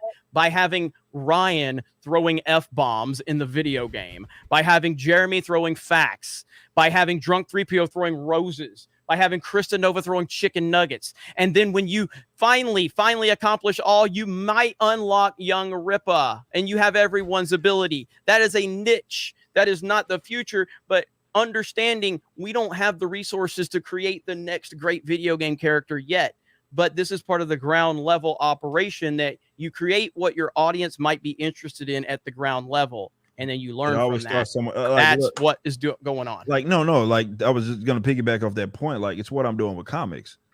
I thought this was like gonna be till I was 40. I thought we're talking like 10 years down the line now. Process got really sped up because of the support that we've got. Yeah, it helps that Marvel and DC is running themselves into the fucking ground. It's very influential, I will say that. But on a serious note, like these supporters and like they're thirsting for this sort of material, and they have shown that they're willing to pay for it. Really shows that it could be done now. Like it was like, well, why wait? So yeah, it may seem like something like that is small now, but then you never know. Something happens, things pop off. 3 years down the line, you are doing what you said, maybe seemed unrealistic. You know, you're talking about, for example, what you're doing, trying to do the Orlando thing. Like you probably couldn't even envision that fucking a year ago. I know. You know what I mean? Crazy. Like, but it happens. That's what we're dealing with, and this is why laying that foundation is so important. And it only seems unrealistic until it's not unrealistic. And this is why all of what we do is necessary. And don't let some idiot like on Twitter named, I don't know, fucking talking about video games for losers or some shit. Any right-wing conservative that don't know anything about video games is All like, of- fuck yeah, video games. Fucking idiots. Basically, yeah. Don't let them Yeah. tell you what you're doing is trivial, man. Don't let them do it. Yeah. So yeah, it's right. And so everybody's got a role to play. And this is why the left has elevated, because they understood it's more than that frontline shit. The frontline shit's obviously the most important stuff. That's obviously, without that, you got nothing. But there is a process to it. And we are in a culture war. We just Absolutely. are. And Absolutely. I Whether you want to be in it or not, it's here. Yeah, I created Geeks and Gamers because there was something out there that I wanted to see that didn't exist. That's really what any creation is. That's why Rip is creating the Rippaverse, because as a fan, he doesn't see the thing that he loved anymore. So instead of bitching about it forever, he created it. He's like, all right, fuck it. If it don't exist, I'll create it. And there's an obvious hole in the market. And so that's what everybody's got to do. But yeah, that was a long kind of rant that I went on, but that was actually some good stuff that we all kind of discussed, because it's important to hear. It's important to hear that solutions are important, and they aren't always the thing that's dangled right in front of you. There are layers and nuance to everything, and the people that get it, and those that don't. But that's how it goes. All right, where am I at? Mrs. Martin Muses with a 99-cent sticker, and it is a rose. Thank you, Mrs. Martin. Appreciate that. It's Miss Martin. Oh, it's Miss Martin Muses. There's so many M's in there, I get tongue-tied on it. Versified, Hassan, Destiny, Vosh, and Ethan Klein equal the hypocrite soy boy version of The View. There, two of them already make a show. So, I mean, yeah, they absolutely can. Stormcroft, off topic, but have you guys watched Arcane? I have not. I know Drinker has a full review on Arcane. I've heard really good things about it. I was going to start it, but I put it on hold because I wanted to start something else. But I heard really good things about it. Mm-hmm. Yeah, I've heard a lot of good things about it too. Mm-hmm. So it's like a League of Legends thing, right? Mm-hmm. Yeah. I've heard basically like everything League of Legends is good except the actual game, from what people keep saying. So, but I think the game's good. It's more the other players. Like you're on about sort of COD lobbies. It's a similar thing, except now you're trapped in a game with them for 30 minutes. Yeah. But yeah, I've heard really good things about it. So from everybody. Yeah, everybody seems to be hyping it up pretty good. So, and there's Spike TV who says Arcane is a 10 out of 10. Please watch it, guys. All right. I mean, and apparently Drinker really high on it too. So I guess we'll have to check that out. The Gilk Man, this is the one from earlier. This week was the week when I flew down to meet you and a few others for the first time, Jeremy, a few years ago. Bet you regret it. And obviously I do not, man. I appreciate you, buddy. Loose Cannon. Hamill as Bane was the beginning of the end, in my opinion. That's Loose Cannon. Captain James T. Skywalker, Kristen Nova, America's new sweetheart. There you go. Thank you. She's Canada's sweetheart, right? No. She won't even claim it. I wouldn't want to claim that shit. Hey, let Kyle Rittenhouse know you're available. He's been looking for a new girl. He says he likes them thick. He basically should have said thick black chicks. Is what he should have said, 'cause that's what it sounded basically, like. Now we know why he said he supports BLM. All right, we see you, Kyle. Oh man, the dude has got. I just started. So I don't really watch Crowder. I really have never watched Crowder. I respect Steven Crowder. You know what I mean? But he's not somebody I watch. But but Kyle Rittenhouse, I started watching his Kyle Rittenhouse interviews. Very well done. Just on the first like 10 or 15 minutes I saw. So I'm looking forward to watching that. So yeah, it's just like, I mean, Crowder's show is very, there's a lot of people piping in all the time for everything. Mm-hmm. The whole thing is it's not a bit, right? But they're just, that is what it is. Everybody's piping in all the time for jokes. So it's great. They've got a great community over there, but I understand what you're saying. Yeah. 100%. His best content's the change my mind stuff. I think I love those videos. Just talking to people. That's the ones I've watched the most of, if anything, on his channel is those. But that's the thing. Most of us don't have to freak out if like I can just say like, yeah, that's really not my cup of tea, but I'm glad everybody else enjoys it. A lot of these fucking leftist weirdos are like, if I don't enjoy it, no one can enjoy it, and they should be canceled and removed from the internet. It's like, or you could just shut the fuck up, you know, like not that big of a deal. You want everybody canceled and things like that. It's a weird dynamic. But Marksman, allow me to quote Trillium. IPs don't come with a built-in IPs don't come with a built-in audience. They come with built-in critics. It's a good point, because fans are critics, you know, like that's what we do. We are here because we care about this shit.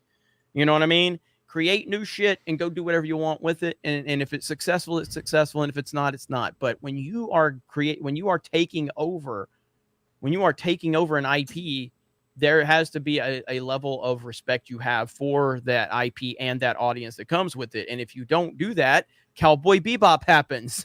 That's what happens. Simple as that. Let me see. Mike H says, if YouTubers fight each other, we won't win this war. I've been saying that for years, except for Star Wars Explained and his sister. I will continue to fight with them because fuck those motherfuckers. But outside of them, I got really no problem with anybody on this platform. If people have a problem with me, that's a them problem, not a me problem. But I have said for years that I don't think that YouTubers should be fighting with each other because we're all fighting, you know, Mama Susan and the whole thing. Now, you know, it depends what fighting each other means. Like if you're fucking trying to take each other down is a completely different story. Having a disagreement and calling someone out for their bullshit, that's what it is. I would never want to make my channel about other YouTubers. I think that's about like when like drama community stuff. I think that's the most cringe shit possible when it comes to that kind of thing, personally. But yeah, when it comes to taking out people's sponsors and trying to run to YouTube to deplatform them, that is the most bitch-made shit I could possibly imagine, especially when you're just a jealous little cuck, right? And that's why you're trying to deplatform someone. Yeah.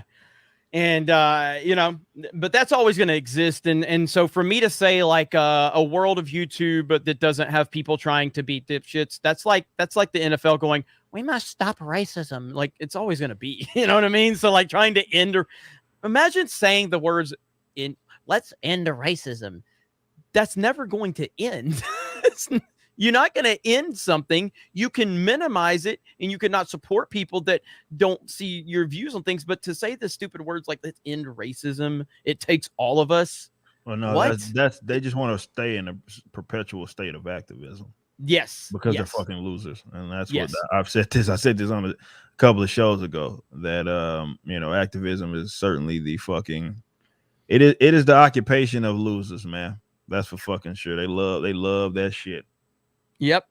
That's what I've always thought of things like diversity officers and stuff in businesses. It's like they literally they should be out of a job. If they did their job, they shouldn't be needed anymore. But they're always needed because there's always apparently some other problem that they've got to solve, and it's like there's always some fake hate crime that gets made up. So,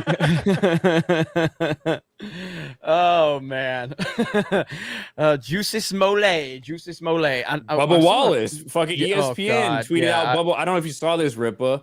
Oh, you did. God. I think I saw you tweet about it. Yeah. ESPN's like fucking a shit, year man. ago, a noose was found in Bubba Wallace's garage. It's like, no, there's articles on ESPN where they said that was a garage pole that had been there for nearly a year. Exist, Ryan. They're in another dimension, man. These guys in a like, imagine trying that hard to speak some shit into existence, man. Like, that's impressive. I would say it's not even speaking it into existence. It's more like you've already acknowledged that the shit ain't there. And you said, fuck it, I'm still going to say that it's there, man. Like, what the fuck? Yeah. What a shock that, you know, 2 weeks after bitching about the Confederate flag, bending the knee for Black Lives Matter, and no one gives a fuck about you in NASCAR. What a shock that 2 weeks after that, all of a sudden, you decide to come out and say, someone put a noose in my garage. And then all of these fucking white saviors of NASCAR walk behind your car like they give a shit about you. I hate Bubba Wallace, man. Oh, he's the worst. I hate that dude. Listen, I used to be a passionately dedicated NASCAR fan. I watched it constantly. NASCAR is in my like, I think that's kind of where Ripa is with Marvel. You know what I mean? Like, he's just so like, I don't know anything about NASCAR anymore. I am so checked out to the point where I have literally not a care. I don't know anything about it. The only time I see anything about it is when something like this with Bubba Wallace comes out, where he's just virtue signaling or playing the victim. Like, I am so detached from that shit. And if you would have told me that like 5-10 years ago, that I would be completely detached from anything going on in that world, I would have been shocked. But that is what social justice does. That's what it does. It's and the fact that Michael Jordan fucking owns a car and put Bubba Wallace in it, it's what the fuck are we doing, dude? Holy Hey, shit. listen, I think one thing we can say about Michael Jordan, he's never been the best talent evaluator. So, I mean, ain't no denying that. Greatest player to ever play, but Yes. sucks as a GM and as a manager of talent. Oh man. What do you think about that, Krista? Michael Jordan and evaluator of talent and all of that. What's your thoughts on that? We'll keep that for my channel. Krista sports takes on her channel. Michael Jordan did sponsor McDonald's at one point in time, so there's that for you. Did he Chicken sponsor nuggets? them, or were they a sponsor of him? Well, yeah, they were a sponsor of him. So, man, remember that Larry Bird MJ commercial? Oh, when yeah. they're taking the shots and everything. oh yeah, Larry's like, Pretty good. off the scoreboard, hit the backboard, Yeah. no rim. Yeah. No rim. Yeah. So good, man. It's the glory days back then. Oh my gosh. Then they recreated it with LeBron and Dwight Howard. How disappointing. Here we go. Two motherfuckers that can't shoot. Let's see. Michael wants to know for Ripa, could there be a blind character in the Ripaverse? Hail to you all. Maybe. Could, yeah, I'm sure there could. Absolutely. It could be all kinds of motherfuckers. Yeah, I mean, we'll see. yeah. Whatever Will the is story calls. Yeah, could is the right way to ask it. Yeah. Will, I say, because that's just like, will there be? Because I mean, I know Yeah. you're not asking it that way, but you know, Yeah, it could I mean- be all kinds of shit, man. Like nothing's off limits except probably there won't be any blue-haired weirdos walking around. Well, you should make a deaf and blind person named Kellen Heller, and it'd just be a meme. Look at that. Ruben said, it's so insane. I got suspended again on my backup Twitter account for calling out the ESPN Bubba Wallace tweet. This is complete madness. What did you say? I got to know. If you're using the R word, if you say retarded on they don't Twitter, like retarded. It's the one, They will, one, yeah, the they'll one yeet platform you. that doesn't Yeah. like retarded. that's the only Yeah. time I've ever got. Well, Instagram doesn't like it either. Instagram is soft as baby shit, dude. Like, don't they you even can't- bleep stories? Like words? Like I think the lady, it's funny because I was playing Halo and I ended up like she was trying to shoot a story for a shop and I said you could hear me screaming in the background or some shit, and she said fucking husband, and like like I think it bleeped her out. Like I think you can't, like, they'll bleep out like cuss words and shit in the stories and shit. This is the best comment of the night right here. Because he can't hear worth the shit. Chris Barcella famously can't hear worth the he owns it. Oh, you got me. I remember I was like roasting deaf people one time, and like Chris thought I was specifically talking about him because he probably didn't fucking hear the earlier part of the conversation. Oh man. Oh, shout out to Christopher Arcella. That was good right there. Johnny Arnett says some vids with the Halo show trailer are getting blocked. Probably don't want to play it regardless. Thank you, Johnny. Shout out to That's Johnny. why he did like a shot-by-shot breakdown of it instead of a reaction, it looked like. So shout out to Johnny for that. Johnny Arnett, newest member of the Geeks and Gamers team. He's got shout out. He was in my over on that show earlier today. So big shout out. He's to him. good people. He's good people. We played Mario Golf last night. First round, I beat the shit out of him, and then the second round, he brought it and he won the second round. So we're talking about maybe Thursday for premium members. Me, him, Lyndon, and Drunk 3PO doing some Mario Golf. So we'll see. We will see. But yeah, shout out to Johnny on that. Jaeger Bomb says, "Hail all! I hope all the upcoming anime adaptations get canceled. Yet I heard Batwoman crew is doing Gotham Knights. They're going to massacre my heroes." You can bet on that. Yeah, I heard It's that. gonna happen. Yeah, I mean, I think there's no doubt about it. And I saw Mike Williams earlier. I saw Mike. Oh, where'd it go? So Mike earlier. What the hell's this profile picture, by the way? Like, what are you doing, Mike? But Mike's when you talked about Lethal and Jay Hellstorm playing, he's like, Rippa didn't mention me. Well, no, like, all right, no, Mike, like, you'll get in, and yeah, we've got some great sessions with Mike, but he's not there every time. It usually like it's been like me and Jay Elstorm, like. Dude, this Mike is so funny. I think we should Mike have Williams on too on, light like- skinned for Ripper to acknowledge. I said I redeemed. He has redeemed quite because he's not like light skinned, like he has fair skin, but he's not like some of these other motherfuckers. Like Mike's like got black in him. Some of them you can't fucking. Mike's about just the right complexion to play Disney's Snow White. Oh shit, good shit right there. Let's see. Nightfall says, I'd love to see you guys play Hot Wheels Unleashed. Badass, fun, competitive game. Me and Rippa need to play it. It's just a matter, like, we both own it, right? So you many own it? games come out. Yeah. Yeah, so I own it. You Halo, own it. We Vanguard. even talked about it, but there's just so many games, man. Like, Yeah. it's so hard. But yeah, we both own the game and we'd like to play it. So that may happen. Eric K says, no hate, Jeremy. Lady Rippa is better than all of you. Well, that's just bullshit. You know that, Eric. I don't know what you're talking about. Eric July and Eric K knows that's bullshit. So shout out to Lady Rippa, though. Mike Williams for 5 says, Jeremy may never recover from the fall of Titanfall. Shout out to Disparu. Tuesday night's main event. Best show on Tuesday. I probably won't, man. I truly don't think there's ever going to be a multiplayer that is, means as much to me as Titanfall 2 on a multiplayer first-person shooter side. Like, the mechanics and everything, man, it's just, there's nothing like it. It's so fucking good, and it's so sad that it's dead. And will we get a Titanfall 3? I mean, I personally don't think that, based on the financials for both games, it is not like these games were horrifically bad. Like, they actually performed fairly well. And Titanfall 2 universally loved, I would think. Everybody played it, loved it. Reviews are fantastic. Fan base loved it. The online was fantastic. Everything was good, but it just didn't perform for I don't know why. I mean, I guess ultimately it's EA and their shitty job of marketing their fucking Battlefields and Call of Duties right in the middle of it. But there's no motivation for them to do it.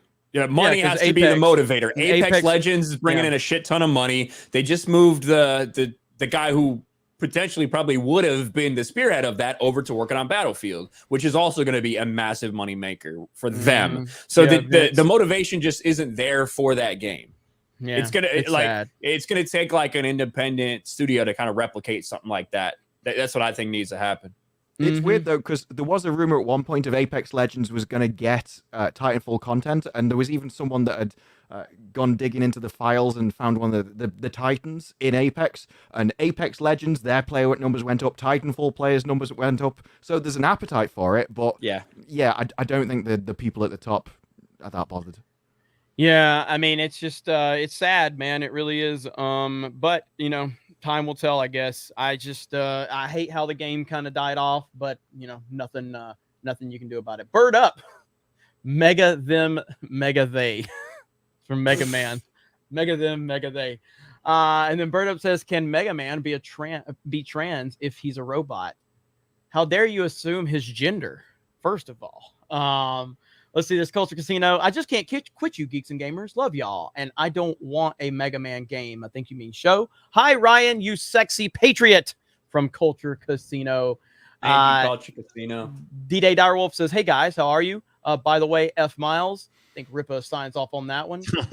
Tara in the Black says, games that made me a man. Mega Man 1 and 2, Castlevania 1 through and Symphony of the Night, and Afterburner on the Sega Master System. Those are some badass games you mentioned.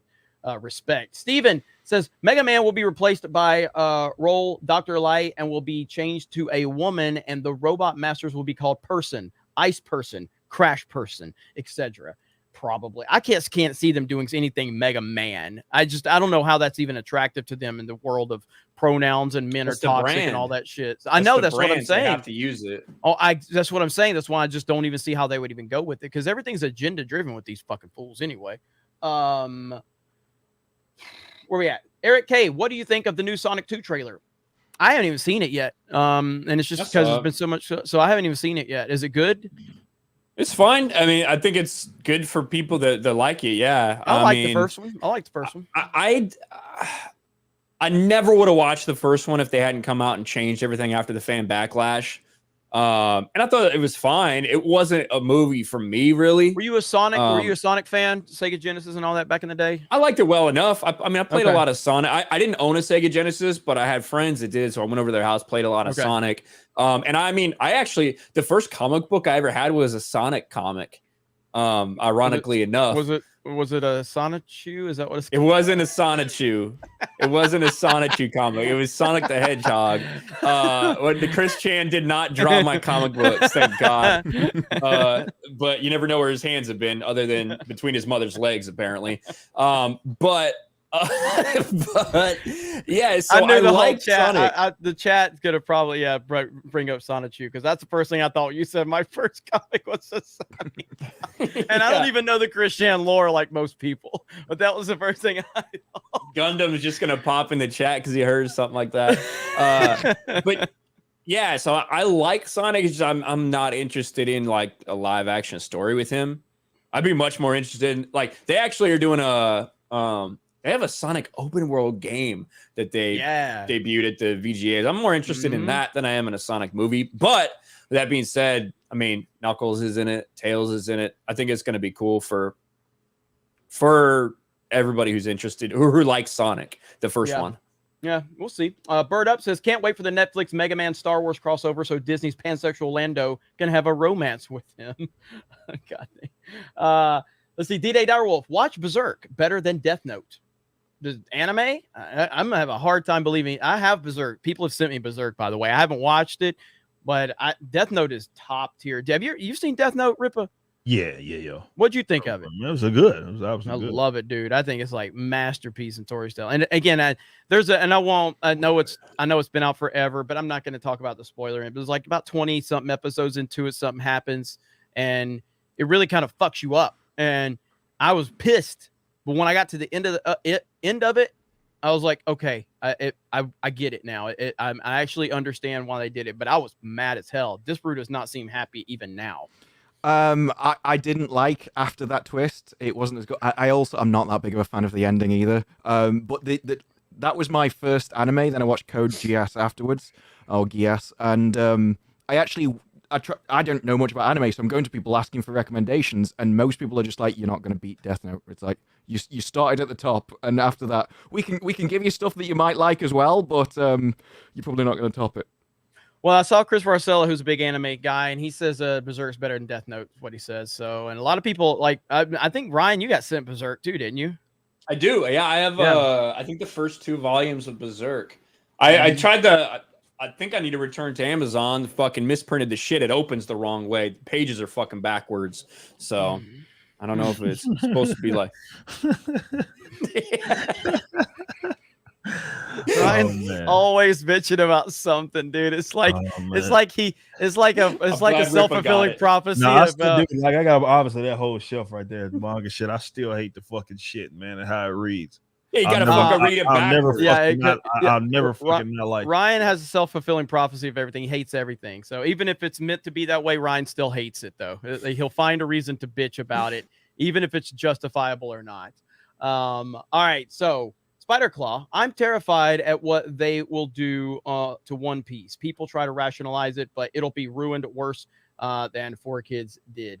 Yeah, I mean, everything they're touching right now, I think we all recognize what's going to happen. Bobby Trizzle says, have you guys seen the Halo Infinite multiplayer tutorial? We got that one. I'll have to check that one out. I wasn't aware of that, so we'll have to look into that. Super Nate, speaking of video game adaptations, the Sonic 2 trailer looked really good. As a literal lifelong Sonic fan, it looks like it hits all the right notes, and the crew have been saying all the right things. Yeah, I'm going to check it out. So it seems like people are at least pretty excited for it. So,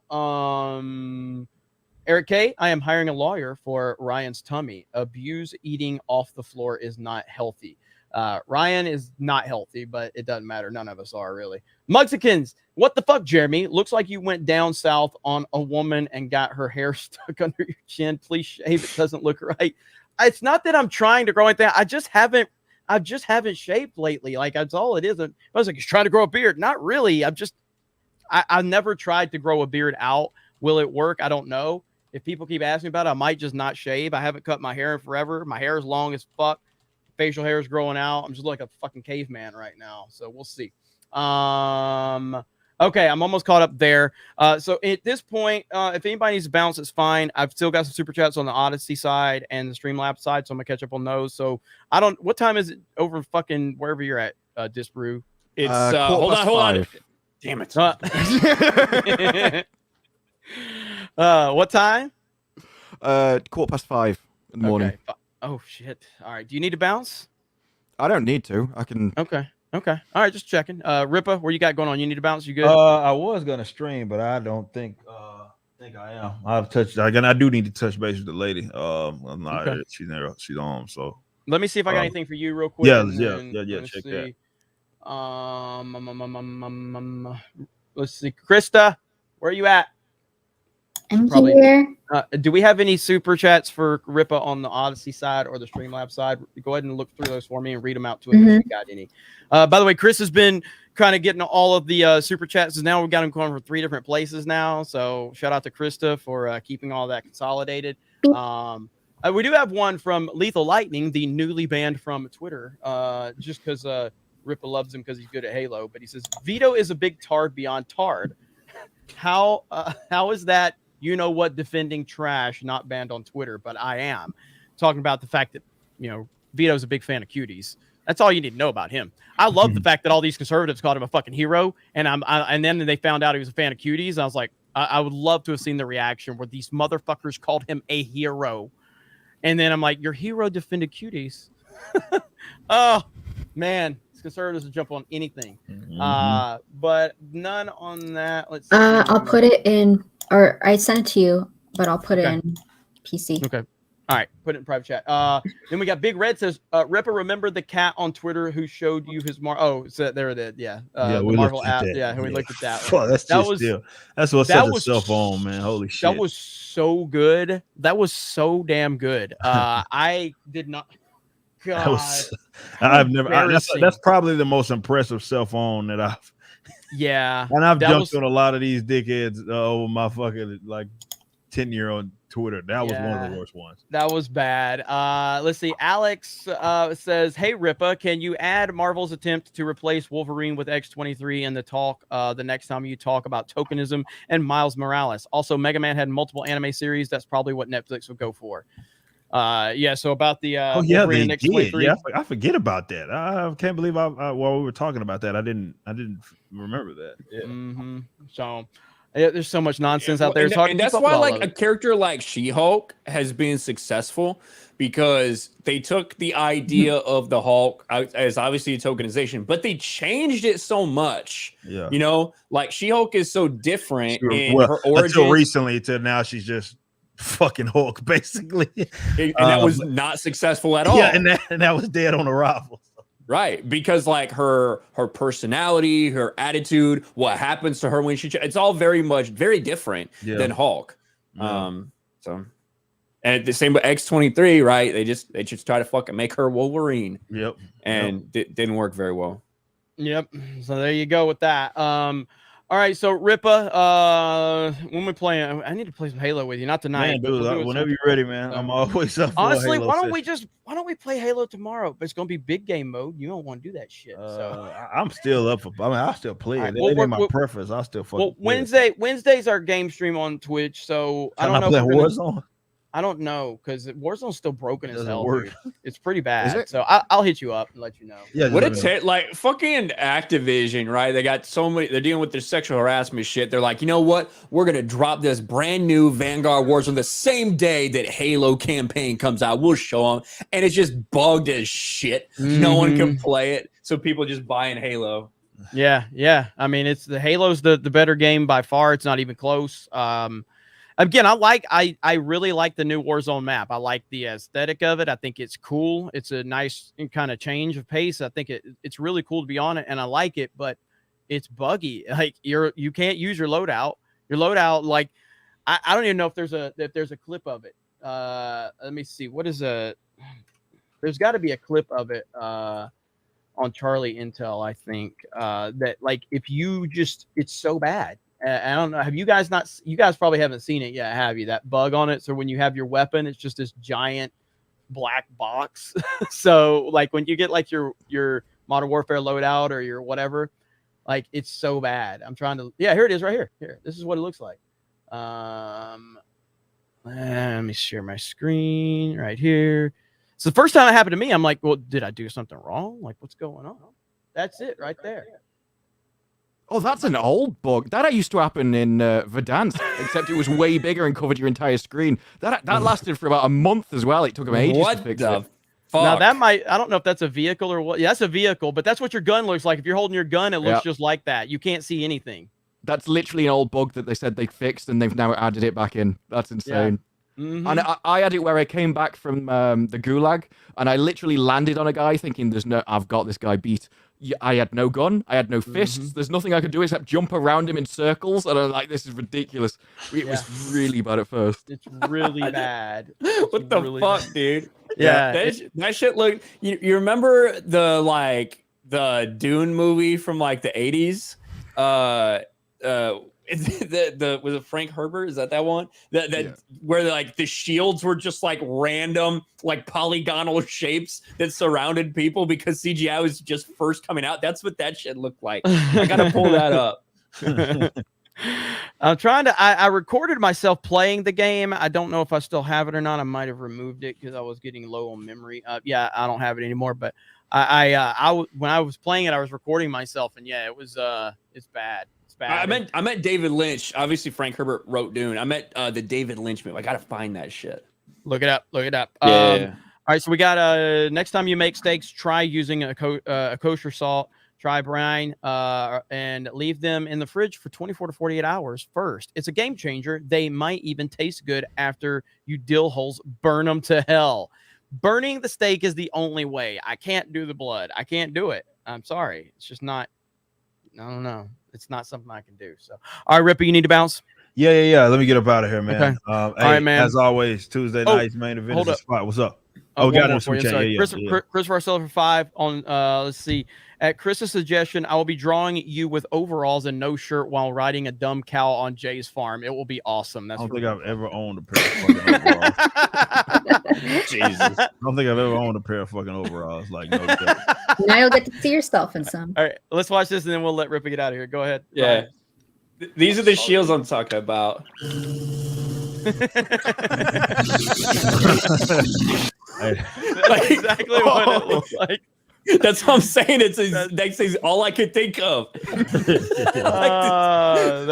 Man, that's That beautiful is good. CGI That is right good. there, man. All right, Ripper, you were saying. Yeah, tonight, man. so. Again, always good on a Tuesday, man. I appreciate everybody. And whatnot, all the support. Like I said, I'm going to work on a long form video over the next week or so, showing receipts on this Miles Morales situation that should get me a lot of support on Twitter from people that don't read comic books. So I'm looking forward to that. But the show's live every 12 p.m. Central. Yeah, that's the time slot. So come check us live where we talk about a bunch of random shit and I make fun of leftists. Hell yeah. It's always fun. But yeah, man, good time as always. Also appreciate Disparu being here as well as upper echelon gaming, man. That was fun for sure. Mm-hmm. I'll hit you up and let you know about tomorrow, man. Let me know. Hit me up. So. I'll be around. All right, man. Take it easy, man. All right, man. See y'all, man. Later. Peace out. Anybody else? We're good. Krista, are you good? I know you were you weren't feeling good earlier, so you good? Yeah, I'm good. That's what happens. You eat regular fucking Oreos. I couldn't believe how just quickly you just launched into that. Triggered. Oh, it's so damn good. It's so damn good. We're almost caught up on the super chat side. Let me see. Think we're good there. Mega or most stuff is the way to go, says Eric K. Don't know if I've tried the mega stuff because the double stuffed Oreo is perfect. It's perfect. So I don't even know if I want to. I guess I'll try mega stuff. Should I try? Do you like mega stuffed Oreos, Ryan? Have you tried those? I'm not a big fan. I think the ratios, like double stuff, is the perfect ratio. Mega stuff, I don't know. Mega stuff's a little too much for me. I think. Go ahead. We only just got double stuffed over here. I didn't know you had so many different varieties. America, they have so much stuff. They have birthday cake flavor. They have lemon flavor. They have so The many lemon different ones flavors. are fucking Yes, awesome. I know. I will Have eat a nothing whole like that. fucking package of lemon Oreos. Those are delicious. You guys even have gingerbread kind for the Mhm. holidays. Oh, We have all kinds. Oh, I gotta get I always pick up the Christmas ones too. They do the red stuff in because they got those double stuff. So otherwise, if they were regular, I'd say I'd fucking trash all of them. you guys saw how I was freaking out at the grocery store, running all over the Yes. place. I want Yeah. to buy those big Cheetos, the cheese. What do you call them? The cheese balls in the jar. What was that? Do Cheese I still have puffs? that video? Yeah. Cheese puffs. Do We we don't still have have those. that video of you? It's Uh, on Geeks and Gamers where you got the cheese balls running around, and I said something really like that she didn't like on that one. oh, jeez. Look it up, Krista. See if you can find it Okay, on I'll Geeks try to and find Gamers. it. There, I'm seeing if I can find it right now. Although probably won't. Probably won't be able to. Oh my god! All this crap with you and Jay dancing. What the hell? Eh? All right, I'm gonna show the one with you and Jay dancing. The chat gets to Oh see my this one right here. gosh. Oh, the Um, TikTok. Yeah. All right, here we go. Oh my god. Is that gonna get me hit on a copyright though if I play it? Probably. So just maybe. Nah, not. we're gonna Yeah, unlist it anyway. Just check us so- out on TikTok. You'll find it there Here we along go. with Here we other. go. Literally nobody watching this stream is gonna watch us on TikTok. So What? here we go right here. Oh gosh. Girls, girls, girls, glitter, glitter, glitter, girls, girls, girls, together. He looks really pleased. We're Linda and Heather. It's fun. How did you talk him into I that one? almost hit him in the face. He's so tall.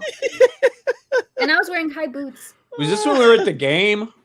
No, we were at the hotel lobby. No, No, yeah, that's when me and Oh Ryan were yeah, at the yeah. game. You were at the game. Yeah. I don't know. So Ryan looks so I'm just glad I wasn't I'm fucking there happy. for that dog. Next shit. time we do Ryan, we do the same thing. We dance to a song. Not that Ryan will one. do it. Do you have the Ryan meow one? We got to show that one. That's premium, I think. That's a free. Only premium. Ryan- members get that. Ryan was laying by the fireplace, Yeah. and then how did that whole thing go down? You're like, meow. Krista was like, "You look like a cat laying by the fire," or something like that. Yeah. I mean, I didn't know she was fucking. You meowed at me. Yeah. That was a little creepy. That was a little creepy. All right, Cribs, if you can find that, that's fine. I'm gonna keep going back to this. All right, so we got Pope Limus from Hokies. We got that one. Let me see. Bird Up says, "Eat steak rare like a true Nord, you milk drinkers." Galaxy Express Media, new channel for geeks and gamers. Food Wars. Honestly, after tonight's stream, we might as well start one. One of the first streams I went on, I think it was Krista's, and I didn't say anything about 2 hours because you just kept talking about various different takeaways in America, and I have no idea about any of them. I kept thinking they're gonna run out of them at any time now, and it just kept coming out. Revenge of the Netherrealm says Spidey already had a father figure. It's Uncle Ben. Yep, there you go. Tuxedo Earth. There's a Spider-Man cartoon on Disney Junior with a female Doc Ock with a woke cut hairstyle. Fucking SJW haircuts. That's what triggers me more than anything. Anything.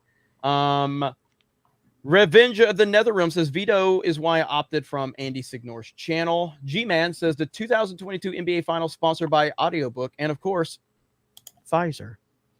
D-Day Wolf Miles Morales is an ankle biter. So is Tom Holland. Mike Hill says CW did the same thing with Batman. Started with a white woman, now has switched to a black woman. Yeah. Splike TV says, as an Afro-Latino, I am offended by the cringe of that comment. You didn't find any relatability with that? The exaggerated swagger of a black teen? Oh man, I would have figured that would have just hit home for everyone. Let me see. There we go. Lance, I've been imagining Cartman saying he's got the exaggerated swagger of a black teen. I'm crying, laughing. Willie says, just want to say Merry Christmas early. Hope the new year will be so much better for everyone. Rotten Tanuki, speaking of putting yourself out there, check out Day One Patch Kids and consider buying something for that gamer in your life this Christmas. Thank you. Michael Smith got that one. Ruben got that one. Dab the Great says Halo Infinite has such woke censorship with the in-game text chat that boobs and idiot are censored.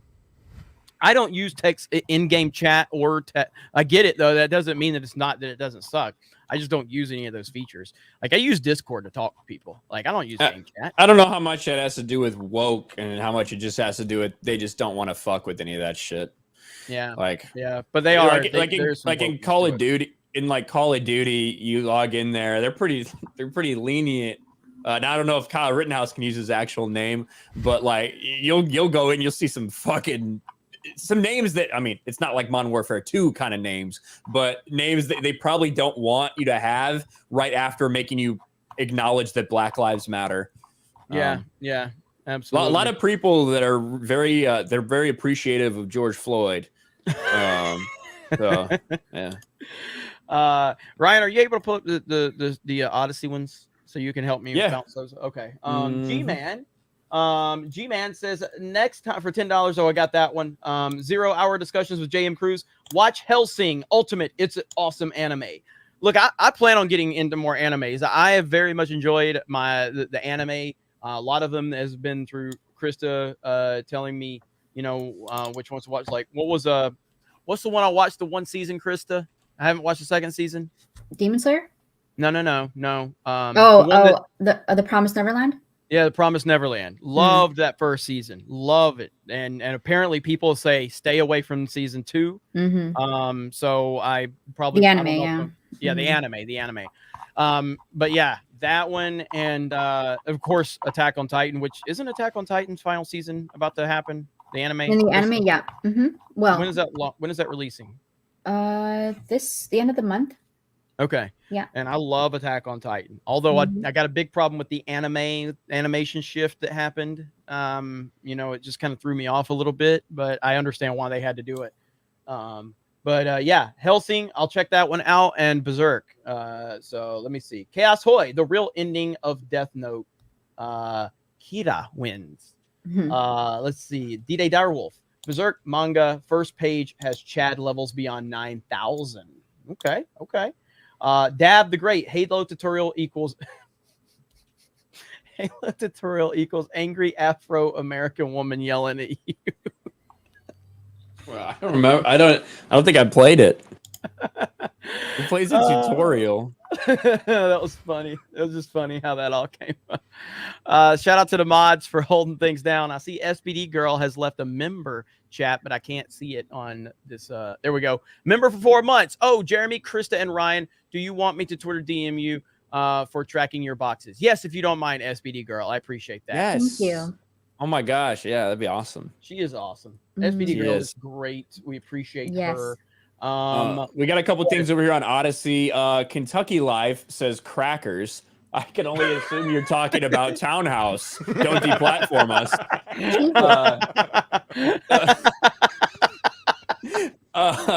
Abomination. Did you have that set for that, or that just happened naturally? I have crackers and I have squeezed peanut butter at all times here at this desk. Why? So I fucking eat them. Oh, I didn't know. Abomination with a little piece of candy. Thank you. Shady says GG. Richard E. Norma says Odyssey live streams do not work if you have private internet access, unfortunately. I'm not really sure. I know there's a lot of things in the work at Odyssey, obviously, when it comes to the Android app, when it comes to more streamlined stuff. So I'm sure it's on the way. Well, yeah, Thomas actually commented too. Tom over at Library. So you can get to that one in a minute. So there you go. But he said it ran pretty smooth today. So perfect. Mr. Ninja Bear says winning. Shady says, who's the girl in the stream? She isn't saying anything. Her name's Jeremy. He's talked way too much tonight. This is not a channel. It says at Disbrew. I've heard it's just another turn of the wheel. Different universe, has nothing to do with the books. Oh, it's ridiculous. That doesn't even work because even on another turning of the wheel, the magic system would be the same and the rules of the world would be the same. Everything has changed. It's not just a wheel, it's an entirely different universe and IP with the same character names. There you go. Raphael Bluefire says, hi, people. What's up? Hello. Abomination said, and thin Oreos are just Oreo flavored wafers. Yeah, I'm not as opposed to thin Oreos because like you very much understand what you're getting into. It's like oh, these are healthy cookies. No, they're fucking not. They're just you're just gonna eat fucking more of them. But at least I understand what people are going with that. Abomination said maybe G&G can revive Titanfall 2 someday. Maybe. I don't know if we have the power. If I ever get in a position, that will be one of the top priorities right there. I would rather save Titanfall than Star Wars because at least Titanfall deserves to be saved. Fuck Lucasfilm. Abomination said, are there 3 woke Spider-Men? I know there's Miles Morales and Spider-Gwen. What if the movie is nostalgia bait and Toby, Andrew, Tom, Spider-Man all fail and the world is saved by those 3 Spider-Men? I don't think it's happening. Listen, the Miles stuff, I'm pretty convinced if Miles was in this movie, we would have heard about it actually. Like, there'd probably be a screenshot and there'd probably be a bunch of people on Reddit and stuff like that talking about it. But yeah, since there's not. Yeah, that's my feelings. I tend to agree with you. Samurai Beta for $1 on the Streamlabs side says, since you guys closed the Monday Mario Kart game, my only regret is not having Tom Brady me to mess with Uche. Also, have any of you spoken of Totally Not Mark having 100 videos removed? Fuck Toei. Oh, you talking about the toy animation copyright claimed a shit ton of stuff. I was really happy that PewDiePie covered that. I was really happy. So because that was a massive signal boost. I don't know if that's helped him in terms of getting any of that stuff dealt with, but obviously having PewDiePie signal boost your problem is about as good of a blessing as you can have on this platform. So that was good. I watched that video and it was awful. And I feel him. I feel his pain because it kind of just lets you, it doesn't really matter. Like, I think a lot of times, like the world we're in, this whole, culture war bullshit, I think we kind of often think like, man, it's tough to be in this world because we never know what's going to happen on our channel. I think every creator deals with this shit. You know what I mean? I think every creator has to live with that stress because there's no communication from YouTube. There's a lot of companies that abuse the copyright system, and it sucks. It really does. So I'm hoping he gets everything worked out, but we all as creators, we know how stressful it is. It is trash, dude. It really is. So it's very frustrating. Matthew Levesque says, rough ETA when we can expect the Rippaverse. I need to get my first prints early next year. Or early next year, I believe. We don't have a hard date from what I understand, but I believe probably January, February time frame is when Rippa expects to start to launch. And he's going to be delivering not too long after that. That's his goal. He doesn't want to sit there for a year and a half without fulfilling. He wants to launch when he's ready to roll. So, Yep. JM, the elite fan, said, I'm glad my broke ass can finally support you guys. Kudos to Odyssey for allowing a way to support creators without using actual money. Thanks for everything, all you do. Once I finish my novel, I hope to contact you guys to become a writer for the G&G website. Hell yeah. You can contact us now. Yeah, pretty soon. I'd say if I can be Krista, you gotta make sure you make sure I do this. But I'd like to go ahead and get an application link for contributors to the website. Have that in set up for Tuesday night's main event next week. That way you guys can go ahead because we do need some writers. We need to bring some writers on, and I want volume. I want us to cover a lot of different topics. Our editors can handle it, so it's just a matter of getting that done. So hopefully by next week I'll have that all set up for you. PM Marksman says for 3 says never will get to face off against Jeremy so he can feel these nuts on his face. Get out of here with that 100 score average. Scorch mains score 200 plus points easily. Most toxic and skilled players, and proud to be one. Now you will never get on our level, RIP. I'm assuming that would be Titanfall. But it's easy to talk shit when there's no game to play. But if we can revive it one day, I'm going to have my above average nuts on your face. Prepare for Jeremy fall, because that's what's going to happen. And then Marksman, Hunt Showdown is getting a live action adaptation being done by a new up and coming streaming service called Binge. Don't see the service succeeding, but we might get a few interesting shows at the start. Also, Hunt starting their Christmas event. Let's go. Hunt Showdown is something we've been told over and over again. I don't know if it's my type of game, but Disbrew, do you know anything about it? It's quite hardcore. It's not quite as bad as Escape from Tarkov, from what I've heard from Death and everything. But everyone seems to love the game. The issue I think it is getting into a game like that and learning it will take quite a while. So I don't think it's something you can like pick up once. But it's probably worth it. It's not a game that I've always intended to get into and just never got around to. So I hear you. Bronx Slayer says for 5 says Netflix never learned from what they did to Death Note. Now One Piece and Yu is going to get massively roasted and demolished. If Netflix makes Dragon Ball, I can see people trying to burn down Netflix headquarters.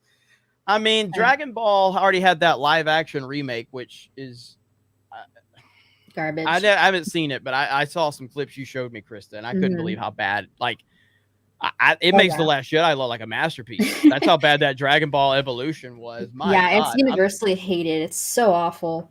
I'm not even. I'm not Goku. Gohan's not. Piccolo.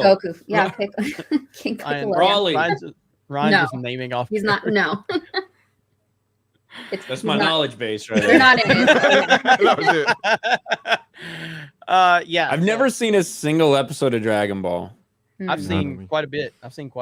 So It's too much of it. I like if I wanted to get into it, there's too fucking much of it at this point. It's not something I'll ever be able to get into. So it's overwhelming. I don't have enough time to watch that shit. We have Dragon Ball chick though, Krista Nova, who she pointed me in the right direction. So it's a lot though. It's a lot. So for all of your anime needs, go check out Dragon Ball chick. Thank you. Krista Nova, the anime channel. Thomas over. Thank you for pointing that out. Thomas over on Odyssey. What's up, Tom? For 500 library says, hope the stream's been smooth today. I've had it up. I haven't really seen any. I haven't issues, seen one issue. so- I've had it up the whole time. We've been maintaining about 70 viewers the whole time. We got 56 right now. So shout out to all of you guys that have been tuning in on Odyssey and supporting us over there. We love Odyssey. I think they're doing a fantastic job, and the future's bright when you have people creating alternate platforms for us. And if people want to go support us over there, we greatly appreciate that. Obviously, you're welcome to watch us wherever you want. But we're really happy with what Odyssey's bringing to the table. And the stream, to me, has seemed like it's ran pretty smooth. From the Odyssey perspective, you guys can comment in the comments over there on Odyssey. The Odyssey team is watching. And so you guys give them the feedback they need, because that's one thing that they do. They listen. And they're there to take the feedback in. That's all you can ask for, is for somebody to listen. That's it. So Abomination for 5. We already saw Jeremy fall in that Mario Kart intro video while Jeremy dressed up as Mario and danced on the chair and fell. What did he say? We saw it? Is that what he said? We saw Jeremy fall. Jeremy bragging fall. about Titanfall. Yeah. I did fall. That's a better combination than the one that DSP recently made. I don't know if you've been watching that. I have not. No. Oh, you're a DSP maniac, dude. I can't stop watching. Mamology's main channel is old fucking news. All I watch is Mamology, or is DSP Tries It. Mamology's DSP channel. Samurai Vader says, I was close to getting a limited edition Halo Series X, but GameStop refused to process my payment until it sold out. Also, Jeremy, when are you playing Team Fortress 2? I never got into Team Fortress 2. So I owned the orange box, which, if people don't know what the orange box is, was Half-Life 2 with Half-Life 2 Episode 1 and 2, Team Fortress and Portal. And that was the best deal in history of gaming. You know what I mean? Like, that was incredible. To me, Half-Life 2 is it's definitely one of the best games I've ever played, if not the best game I've ever played. And that's including Episode 1 and 2. That game is timeless, and it's ahead of its time, and it holds up still to this day. So if you haven't played Half-Life 2, I would definitely check that out. Team Fortress is just something that was part of that. I just never fully got into it because I was so into Half-Life 2. So is it still a thing? Is it still up and running? Oh, it's massively popular. It's really it's still up there as one of the highest played games on Steam. It just really never goes down. It's like CS:GO. It just never dies. Wow. Okay. It's a great game. It's just I only put so many hours into it, and then it's like it never changes. It doesn't really get new content and everything. It's still got the same class as it always did. So for me, it was just the repetitiveness that got to me. But it is a great game. Okay. Interesting. All right, Ryan. We're all Is that caught it? up over there. Are Yeah. we? Okay. We got one more. I got Stephanie. Oh, did she just put one? We were all caught up. Hold on. She just wants. Oh, Steph for $5 says, "Can Ryan make all the faces OG my super stickers, please? I'll send another $5 if Disbrew joins. Thanks." I mean, on your my What am I supposed make to all be the doing? faces on my super stickers. Chaos. What does that even mean? Are you drunk? What the fuck does that mean? Chaos Voice says, Jeremy, check out Yu Hakusho. It's a classic. Are we getting into the anime stuff that I can't read? I like when Gary has to read them. That's the best. Mike Hill is a member for 10 months. Michael has become a new member. Thank you for becoming a new member. Retro Meister, sub Jeremy and crew. Huge fans of 90s Spider-Man and X-Men over this woke Marvel BS. I recently made a meme about the disastrous Star Wars ride, but is also about Netflix ruining another popular IP. Yeah, I mean, if there's a person watching the stream that has not seen X-Men the animated series, as soon as this is done, go watch X-Men the animated series. It is so good. It will never be old. It will never not be amazing. So yeah, and same with 90s Spider-Man, and even Superman the animated series, Batman the animated series. I understand what's going on now. Steph's What? put a bunch of super stickers in the YouTube chat. Oh yeah, there they are, 99 cents ones, 4 of them. But what's the problem? Oh, there's the. She wants me to make the faces of those. You said, "Are you drunk?" Well, yeah, like I didn't understand what that was fucking talking about. Okay, that was good. That was good. All right, Can't even Larry, see Larry, 'em. Larry. Hail, Steph, Krista, Tugs, Ryan, Jeremy, and Drunk. Beep. Not Disparu? Not Disparu, Larry. Just mess with me. All right, Ryan, you got it? Yeah, I guess the first one's a little guy with his eyes and his mouth's open with like drool coming out of his mouth. He's like, hang on. We gotta go full screen on this. no. She has to get really good. Not for $5 fucking dollars. Oh. My nerdy for another one, it's like a guy who he's like sweating, he looks concerned, he's like another one be used for me. Another one is a You guy, gotta do this for your thumbnails, Jeremy. his head is like the top of his head's like blue, he looks maybe scared, he's like another one, the jaws just dropped like I don't know, like That's gonna have a dildo in your mouth. I don't even understand what this one is. It looks like he's throwing up or something, but his eyes are crooked. It looks like if Forrest Whitaker threw up, that'd be the super sticker. Like, I don't know. Oh god. All right, that was good. Okay, And I just so I just go checked ahead. the stats, and Team Fortress 2 at the moment is the 8th most played game on Steam right What now. the fuck? That's Yeah, it's crazy. I never had gone no down in idea. popularity. I had no idea it was still that popular. That's crazy. So I didn't, because any streamer that knows what they're doing never does this until the end. So I'll do it at the end because I didn't want to highlight it that it happened. If you are trying to stay away from spoilers and Spider-Man, stay off the internet, because we had someone super chat all the spoilers. I deleted it the moment I saw it. It was a super chat. I'm spoiled now because I had to read it. Stay off the internet if you don't want to be spoiled, because it's going to happen.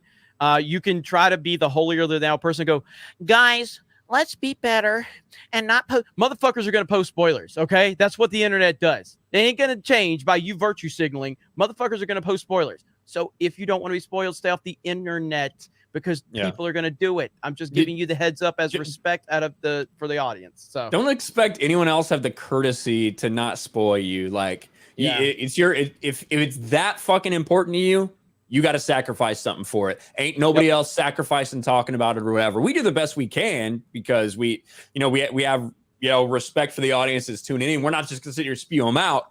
And if we do talk about it, we'll probably put a spoiler warning or something at some point. But that's just the way it is. That's the culture we live in today. When like the prequels were coming out, they would like put out the novelization like 2 weeks before the movie came out. The Revenge of the Sith video game came out a week or two before the movie released in theaters. But it's just a different culture nowadays. So yeah. Yep.